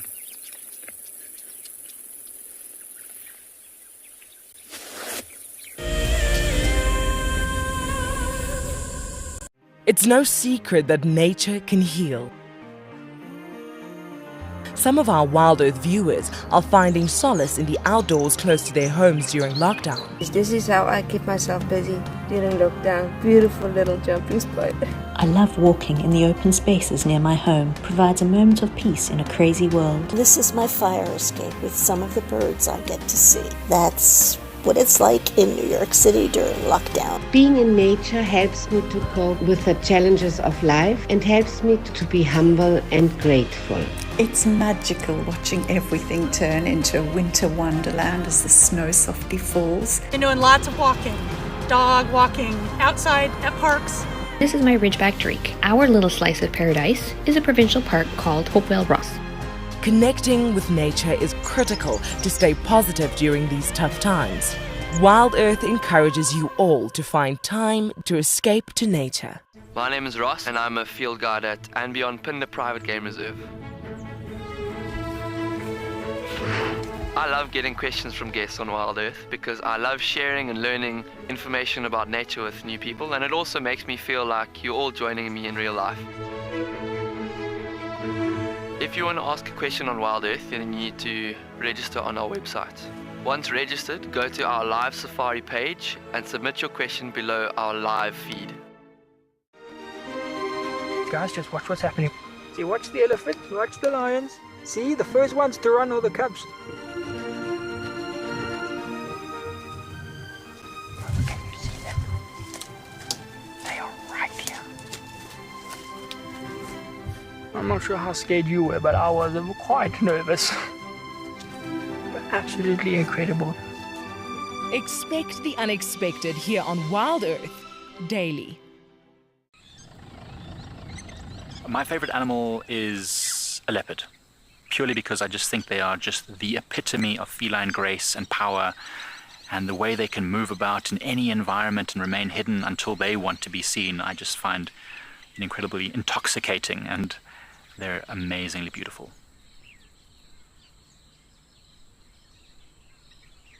Catch up with the guides daily here on WildEarth.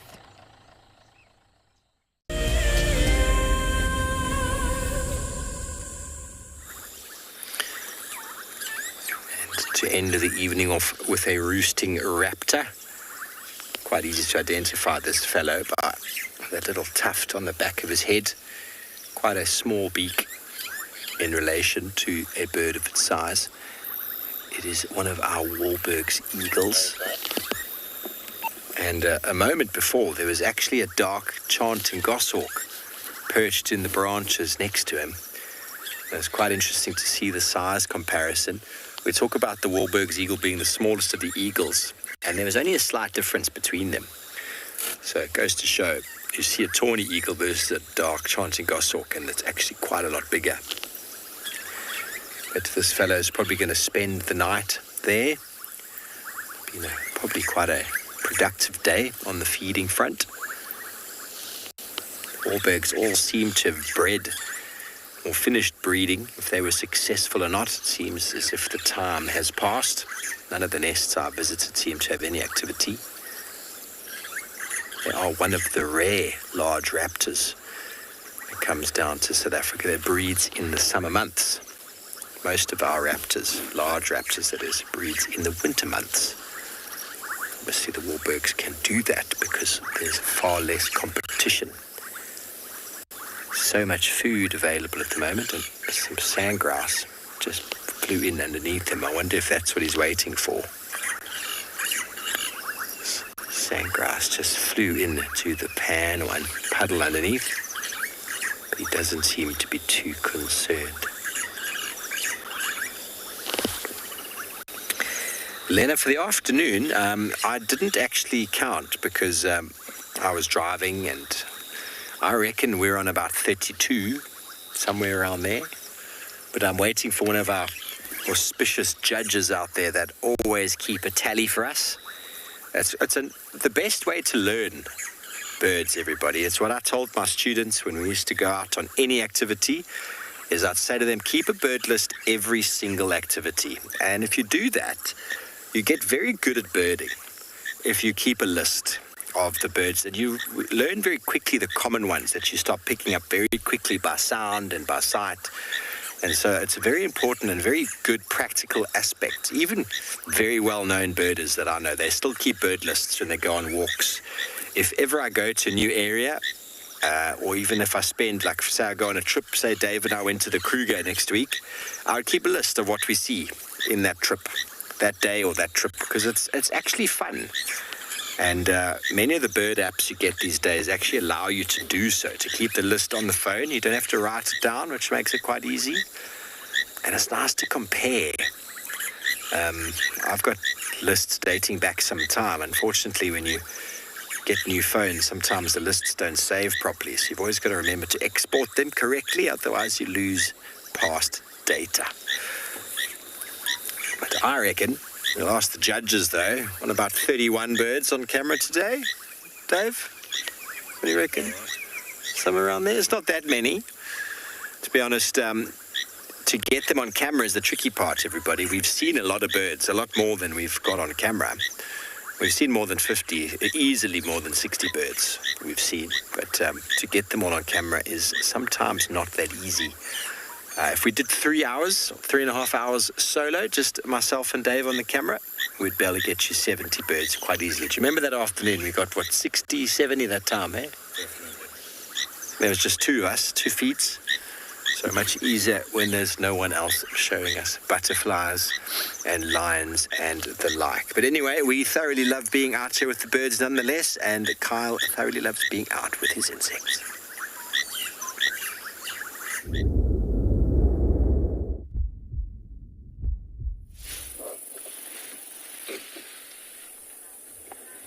Well, just looking at the landscape here, we've been sitting and just observing a patch. And we were totally blown away with the amount of moths that are in and around these little tiny flowers. So moths play a very important role when it comes to pollinating plants. And there is a lot of activity of them right now. It's obviously starting to cool down.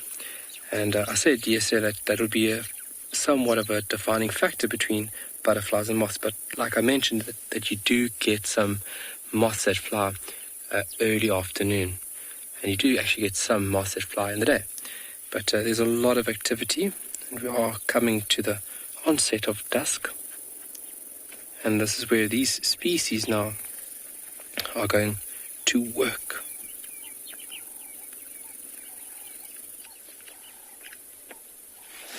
So a lot of them are flying up and down. Let's just see. You can give us a little bit of a wider view there, Morgan. Thanks, man. So there we go. There's one crossing the screen. You can see that at the bottom there's another one. There is just tons. And in the mix of things, there are a few butterflies here. Ooh, butterflies. The height of butterflies. So the American monarch has been clocked by a glider at 11,000 feet. That's 3.5 kilometers up. And that is tremendous. And there are records of butterflies being higher, but that's been via storms, where the storm has obviously pushed that little insect against its will to that extraordinary height. But African monarch would be a prime example. American monarch would be a prime example of a butterfly flying very, very high.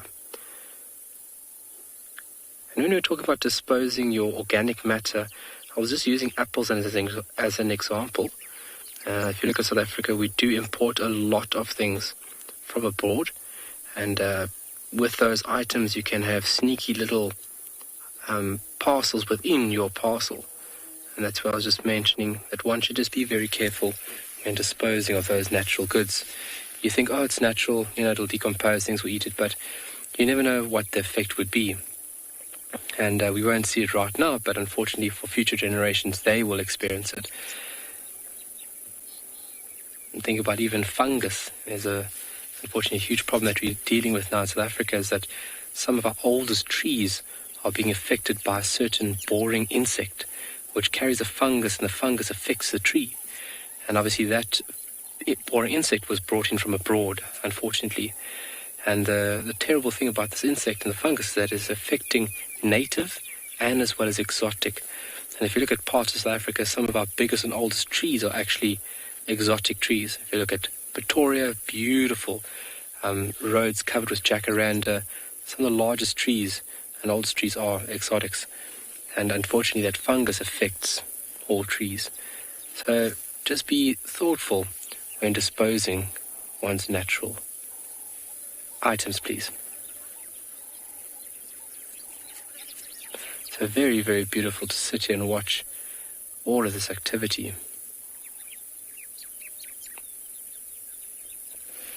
And that patch is very busy.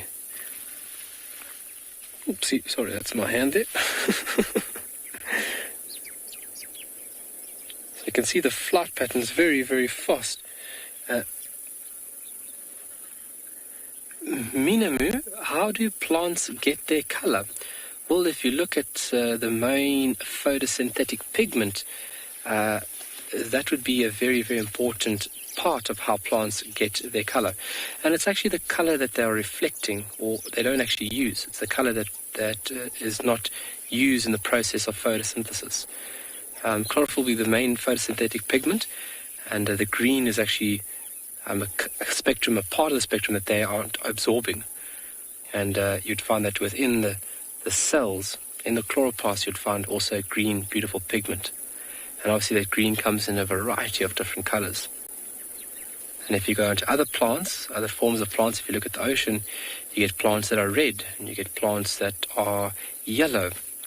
And that's also because of the pigment that they possess and the light that they are not absorbing. So if you look at red algae, that's obviously they're in an area that they can absorb light at a deeper spectrum of the water, but it's the red that they're giving off that they're not actually absorbing. They would absorb different forms of light or different spectrums within the spectrum of light at a deeper depths.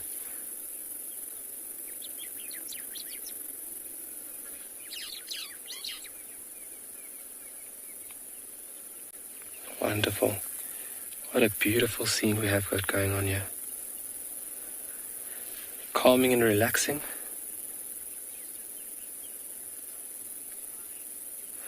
Ari, what would be feeding on this plant?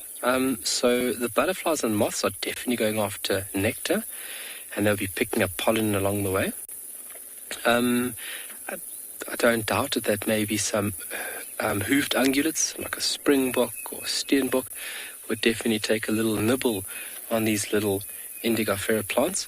The eland's bean, unfortunately, not a lot nibbles on it. So, Morgan, can you just give us a... Okay, let's send you over to Ngala very quickly. Hold on tight.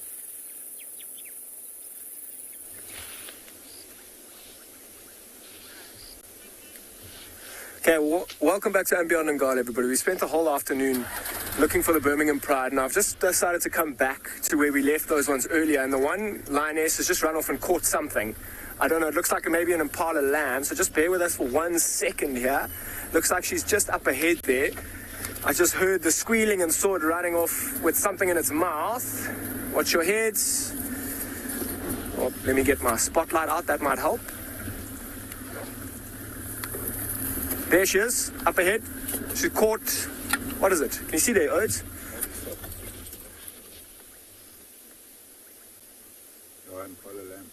Looks like an impala lamb. Let's go get a bit closer. I'm sure the rest of the pride's going to come. There might be a bit of commotion over fighting for it.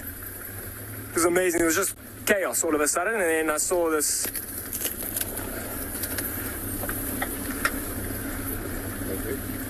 Hold it there.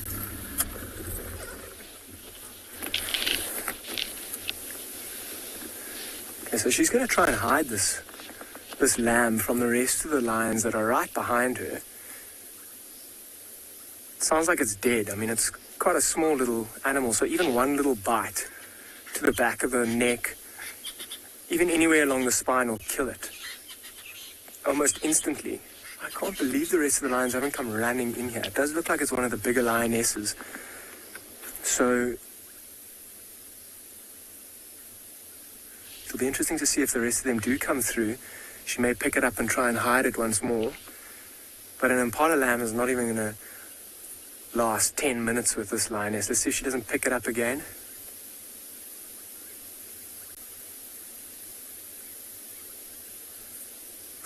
I was stopped at a flock of ground hornbills, and there's a huge lightning storm behind us, and as we were going, these lions were just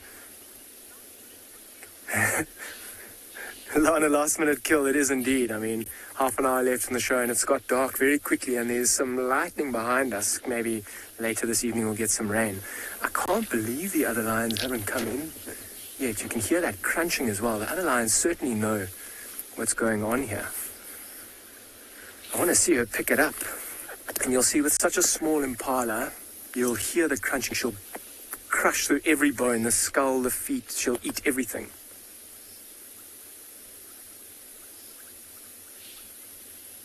It's amazing. I mean, the length of the grass this time of the year is super tall. I mean, this area is actually quite short.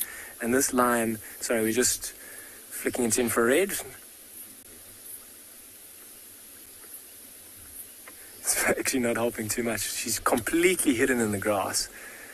And it's really not that tall. But I mean, she's enjoying the fact that she's completely concealed.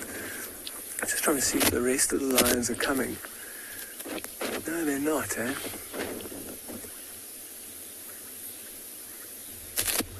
Just going to keep quiet for a moment. You can hear her really crunching on those bones. There's some frogs that are calling, ground hornbills calling. Let's listen to her crunching and crushing those bones.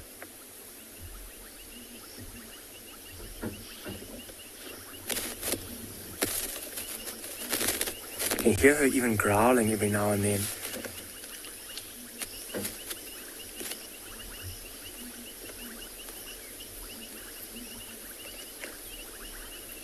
You'll see if the other lions do come through, there will be quite a commotion. There will be lots of growling. And when we were here earlier, we saw that young male, one of the younger ones with quite a bad limp. And he'll get a limp. He'll get that limp around a carcass like this, particularly if he pushes his way in too quickly. This lioness will stand up, and they've got such big, strong front paws. Even a swat from a paw to a young cub can be quite damaging, but lions are incredibly good at recovering. Fortunately, not as good as the Simpala lamb. I think it's completely tickets, and it's going to be 10 minutes maybe till it's completely done.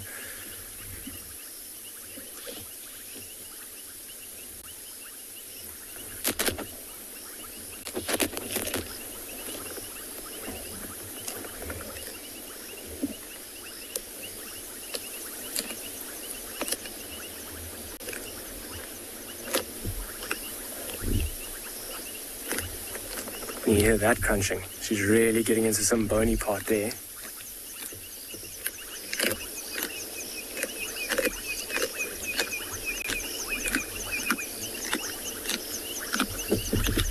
I wonder if that wasn't the head. I wonder if that wasn't the head that she just squashed. I mean, with such a small impala, the bones are so soft, it's easy, even for a leopard. And if a leopard caught a small impala lamb, it would eat everything. I wonder, it looked very small. It must be a late lamb that maybe was hiding in the ground, and as these lions got up, maybe they flushed it out of the long grass and managed to catch it.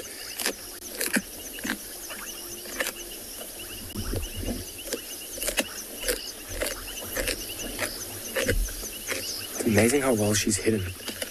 I can only hear her in the darkness here. Her head does pop up every now and again on the monitor, like looking around to see where the rest of the lions are. I'm surprised the cub hasn't come in, because, I mean, the cubs aren't hunting for themselves. They rely on females to hunt like this and feed them.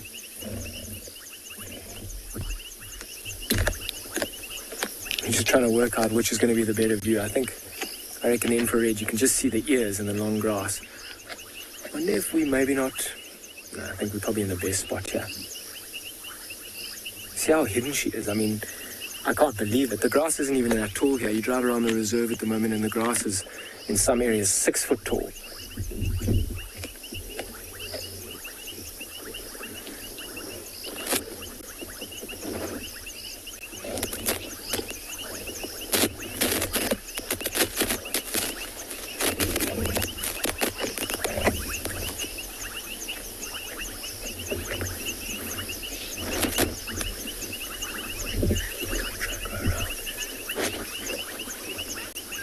So I'm going to spend a little bit more time here. I might go and try and see where the rest of those lions are. They were only 15 meters behind. They seem to have just kind of stopped there, which is quite surprising.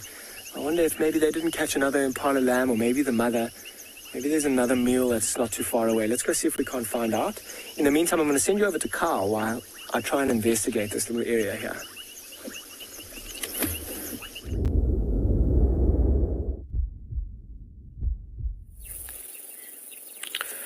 Okay, so just to touch on those questions that were asked a bit earlier. So where do plants get their color from? So if you look at it, it's actually from the DNA and the genetics of the plant that produces certain pigments. It's almost like a code written inside the plant on what to do, what color scheme to provide. So if you're looking at the green plants in picture right now, chlorophyll is the main pigment found within that plant. And if you look at it, it doesn't actually absorb the green wavelength.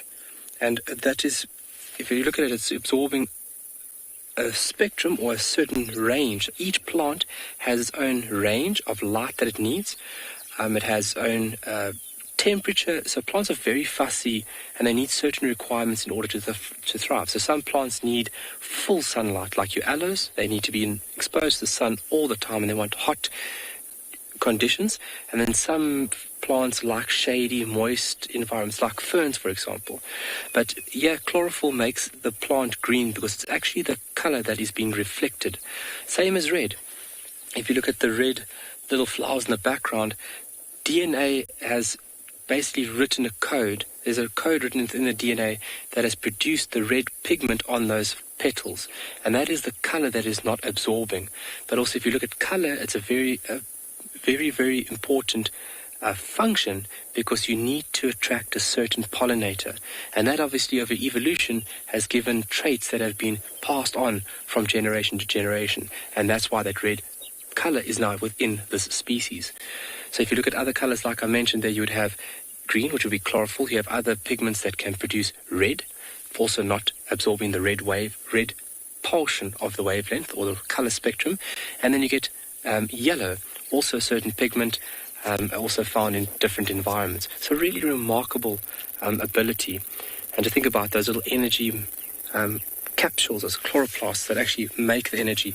Photosynthesizing is an amazing thing, and basically one of the most important biological functions on this planet, obviously giving rise to an oxygenated atmosphere. Plants are very responsible. They play a massive role within oxygenating the atmosphere. But if you look at another family group which is so important to us, but yet we know hardly nothing of it, and that is found within our oceans, phytoplankton.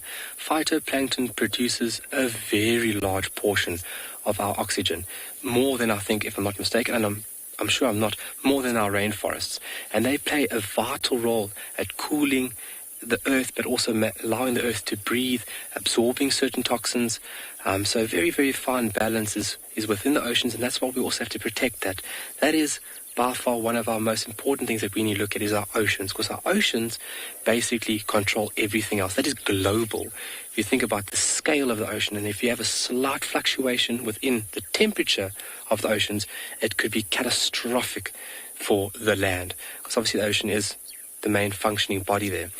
But really remarkable. And if you look at the color, I mean, we are so gifted to be able to see color, and although we only see a very small portion of a spectrum in comparison to insects and birds, they see it on a very, very different playing field.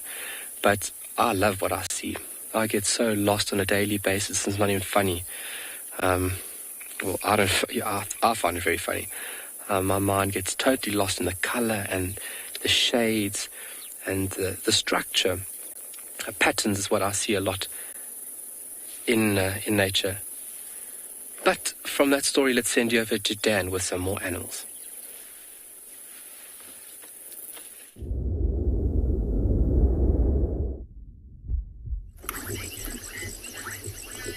Welcome back. Carl, the patterns in nature are beautiful at most of the time. And so it didn't take us very long to find the rest of these lions. There's only 3. One on our right-hand side is currently walking away from us. I'm going to stick with these 2, which I'm hoping I'm going to follow. This looks like one of the younger lionesses, and there's one of the smaller ones around a year old or so, just behind it. So we initially were with 8 lions this afternoon, and they've kind of split into these 4. That one that's just caught that little impala lamb, I didn't get a really good look at her. Just judging by the behavior, I'm presuming it was one of the older lionesses, because these younger ones, up this one gets, is it really? Not really. And just judging by these ones' behavior and the fact that they didn't go and compete with that carcass, because the bigger you are, the stronger you are, there's going to be very little competition if you're big and strong around a carcass. They would have just run in there and chased that lioness off of it.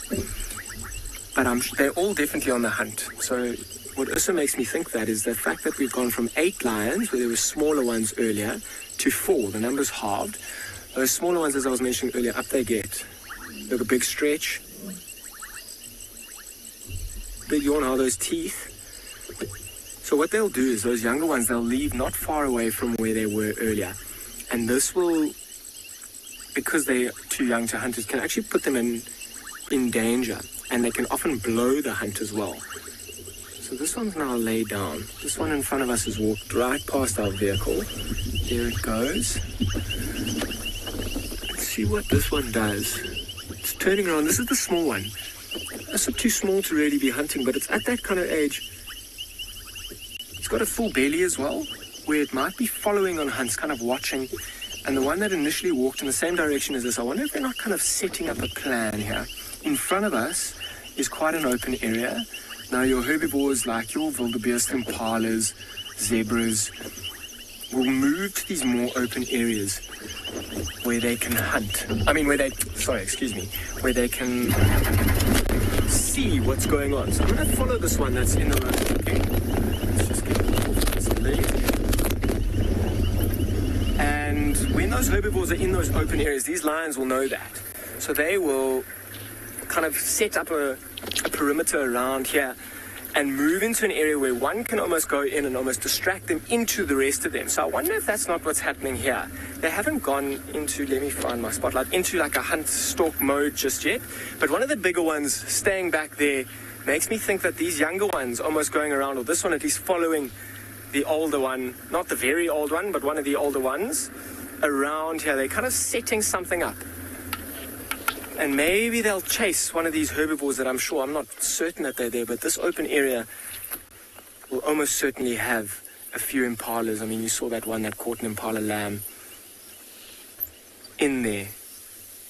And because there's only 4 of them here and the cubs won't be too far away, a wildebeest will go really well. There'll probably be some left over tomorrow morning, in fact. And I wonder if that wouldn't kind of coax the rest of the Birmingham Pride that I spent. You can see the other lion that this one was following. Oh, where's this one going to walk? Is it going to walk right back past us? Oh, that other one that I left in the road, I can hear her contact calling softly, and she's in fact turned around. Turn around.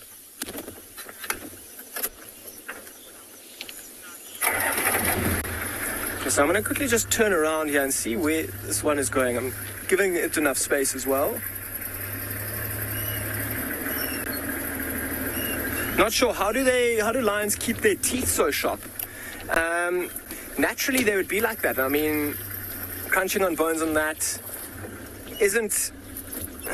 it will have a blunting effect on the teeth, but not too bad. You'll see as lions get older, when they get to the end of their prime, their teeth will actually start to fall out. They won't really lose bluntness or sharpness, but their teeth will start to fall out, and that can make it difficult to feed. And you'll see once lions and leopards, their teeth start to fall out like that, that'll be a sign for them almost getting to the end of their days, and they might be coming to the end and they might be dying quite soon. But their teeth will stay sharp throughout their lives until they fall out. So there goes this one. Now... Oh! Sorry, I'm in the way here. Oh, there are more lying up ahead there. Yeah, you can just see the eyes. There. Look at those tails flicking up. So there are some more lying up ahead there watching. I wonder if they didn't maybe blow a hunt earlier. Let's go have a closer look here. I'm going to do it quite slowly as well. I mean, this is just perfect to show you.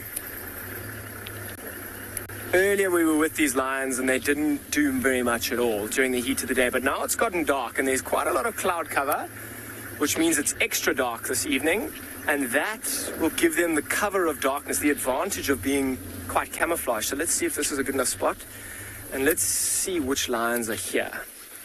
So 1, 2, 3, 4, 5. So, and then 7 and 8, those two that we just left.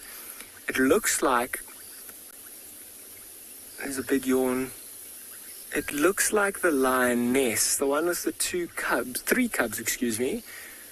The one with the 3 brand new cubs is left. I wonder if she hasn't gone back towards where she stored those cubs. She looked like she had a pretty full belly even early on this afternoon. And with that, she'll be able to produce the milk. Her cubs are still too young to be eating meat, so they'll still be suckling exclusively, and they'll need her to be feeding on a regular basis. She'll more often than not at this time during the cub's life, have to need to hunt herself, which she's more than capable of. Obviously, it's quite nice when other members of your pride make a kill and you can go and take your fair share. But it's tricky. This time in a lioness's life can be very tricky to hunt for yourself and your cubs. Look at these 2 little ones on the right-hand side of the road there. They're just watching. I wonder if they're not waiting for another one of these members to kind of rejoin before they carry on this evening. Oh, here comes this one into picture.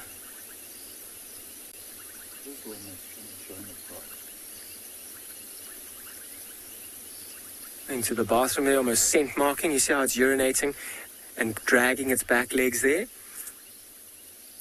By doing that, she'll put the smell of her urine right into the soil so that it doesn't just get washed away with the rain that's potentially coming later, although the rain will probably wash it away. It also puts that scent of urine onto her back feet so that when she walks, she kind of transmits it wherever she goes. So now it's gone from that place where she urinated onto the road where she's walking with her back feet. You see, males will do that as well. And you'll see dominant males, because they have to do it so frequently, they'll have these dark urine stains on their back legs. And that'll be a good way to tell a dominant male, in fact.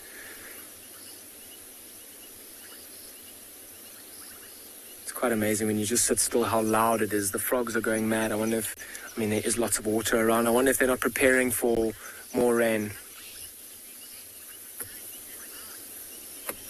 Jelly, none of them look hungry. Their bellies look nice and round. I think you're right. I think they must have eaten something. That one lioness has just caught a small impala, which will fill her up, not fully, but give her enough food.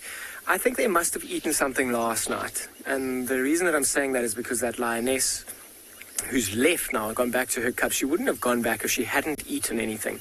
She would be on the hunt until she did find something to eat and that she could then produce the milk. So I think she's eaten enough that she's going to be sufficient for probably the next day or maybe 2, and then she can spend the time with her cubs suckling and nursing them.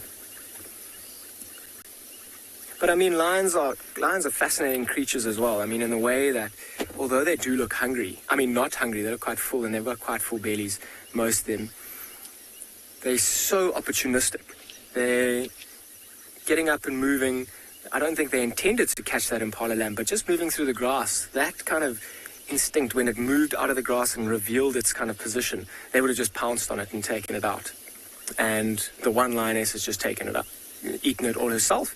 I'm sure she'll be back here shortly. There was one of these lions that was softly contact calling as well. Once that lioness is finished, and it won't be long, she may start contact call or even come back to the place where she left him. And they've got such a good sense of smell, they'll be able to find each other very easily. But you're right, look at that belly. It's quite round, reasonably full. She's certainly not starving. Be interesting to see this area on the right-hand side where this lion's going, right in front of our vehicle, is that kind of area that I was saying where those impalas and wildebeest might be hanging. So we're going to keep a listen out for some alarm calls. This young one is obviously feeling quite confident. In the meantime, I'm going to send you to a beautiful view with Kyle.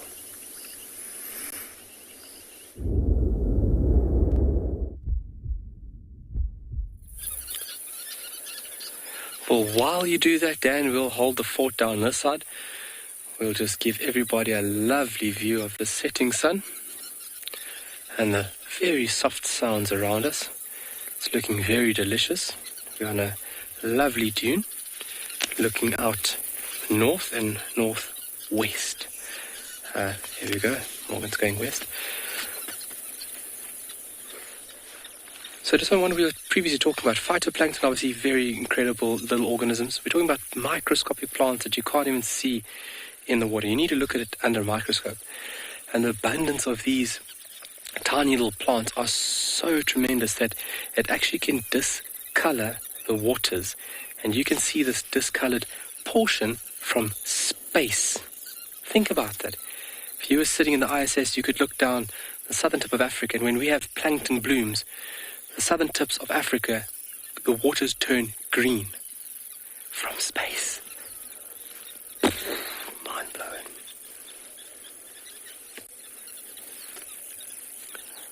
But all aspects of nature, very, very important. We are very important.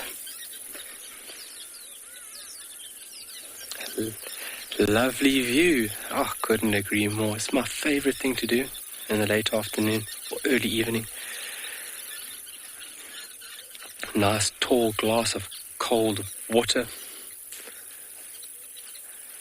It's just perfect. A few little snacks. And then just tap into all the beautiful Kalahari sounds.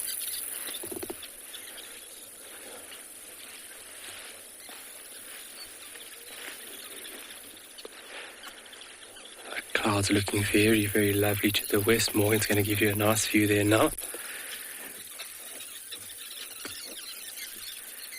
Take a look at that. And obviously all those biological functions would not be possible if it wasn't for that nearby star giving us the energy that we need, or energy the plants need. So, so important.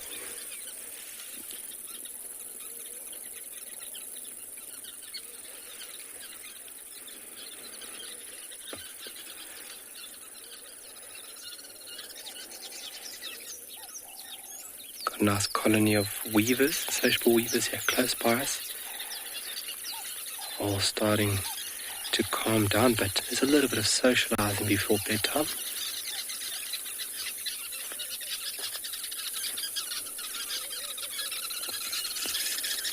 A bit of gossip.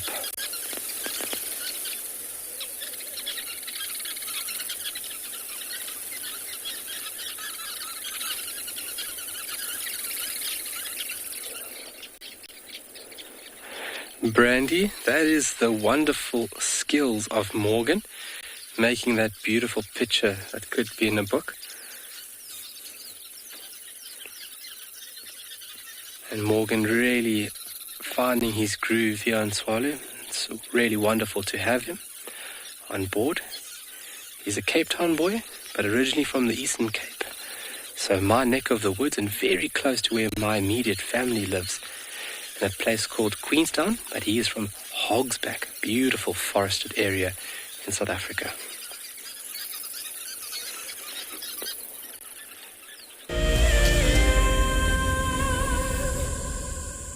So, my dear, I do find you most attractive when you're covered in bird lice. Oh, Charles, I love it when you peck at my head and clean the bird lice off me. Let me say hello to Barry here. Hello, Barry. I'm just going to examine you for some bird lice. Charles, I don't know if I'm comfortable with that. Oh, all right. I shall look for bird lice on myself then.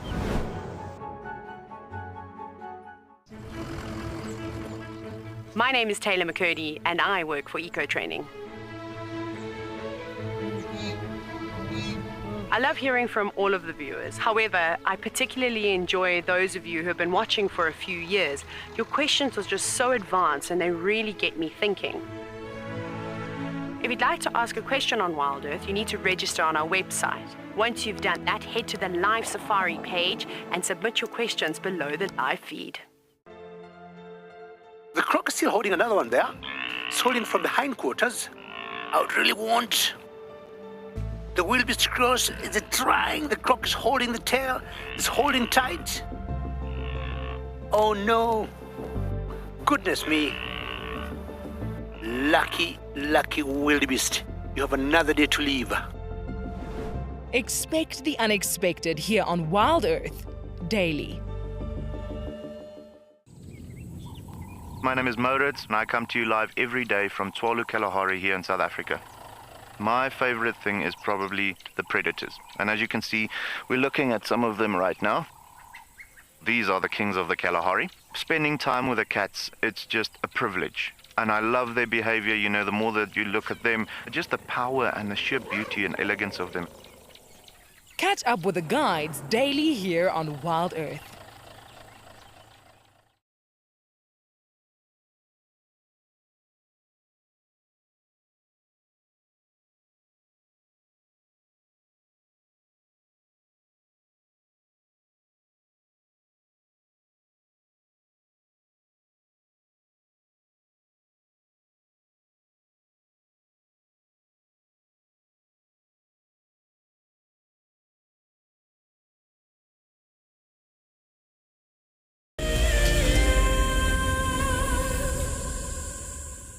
She must have come back. Welcome back. It seems like, well, let's see now, if my counting is correct, that lioness who caught that impala lamb must have come back here, although maybe it's the one that's lying down in the left-hand side of the road. I wonder if that wasn't just a starter for the evening. I mean, the rest of them have got up and kind of moving around. They're undecided about a direction. They've kind of been up and down. But have a look how those ears, I mean, those black little tips behind the ears, the one on the right-hand side, look how she's kind of stopped, listening, looking around.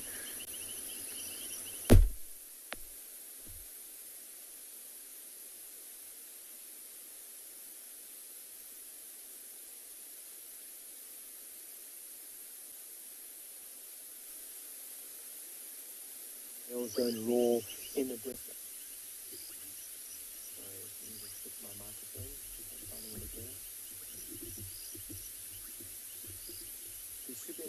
What happens if maybe the males don't roar or the rest of the pride comes in. But this will be a great place to start tomorrow. I mean, we're really close to where we think that lioness is keeping her cubs. Yebo! Welcome to Tswalu.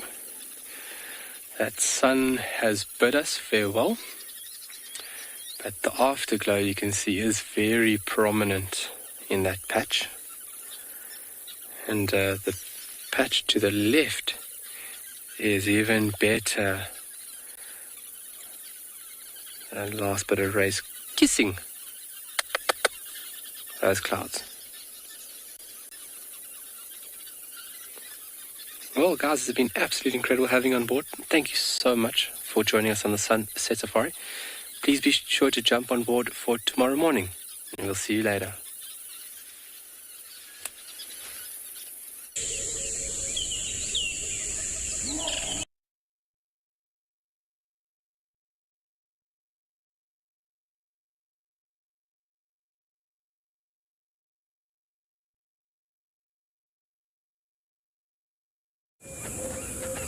This program features live coverage of an African safari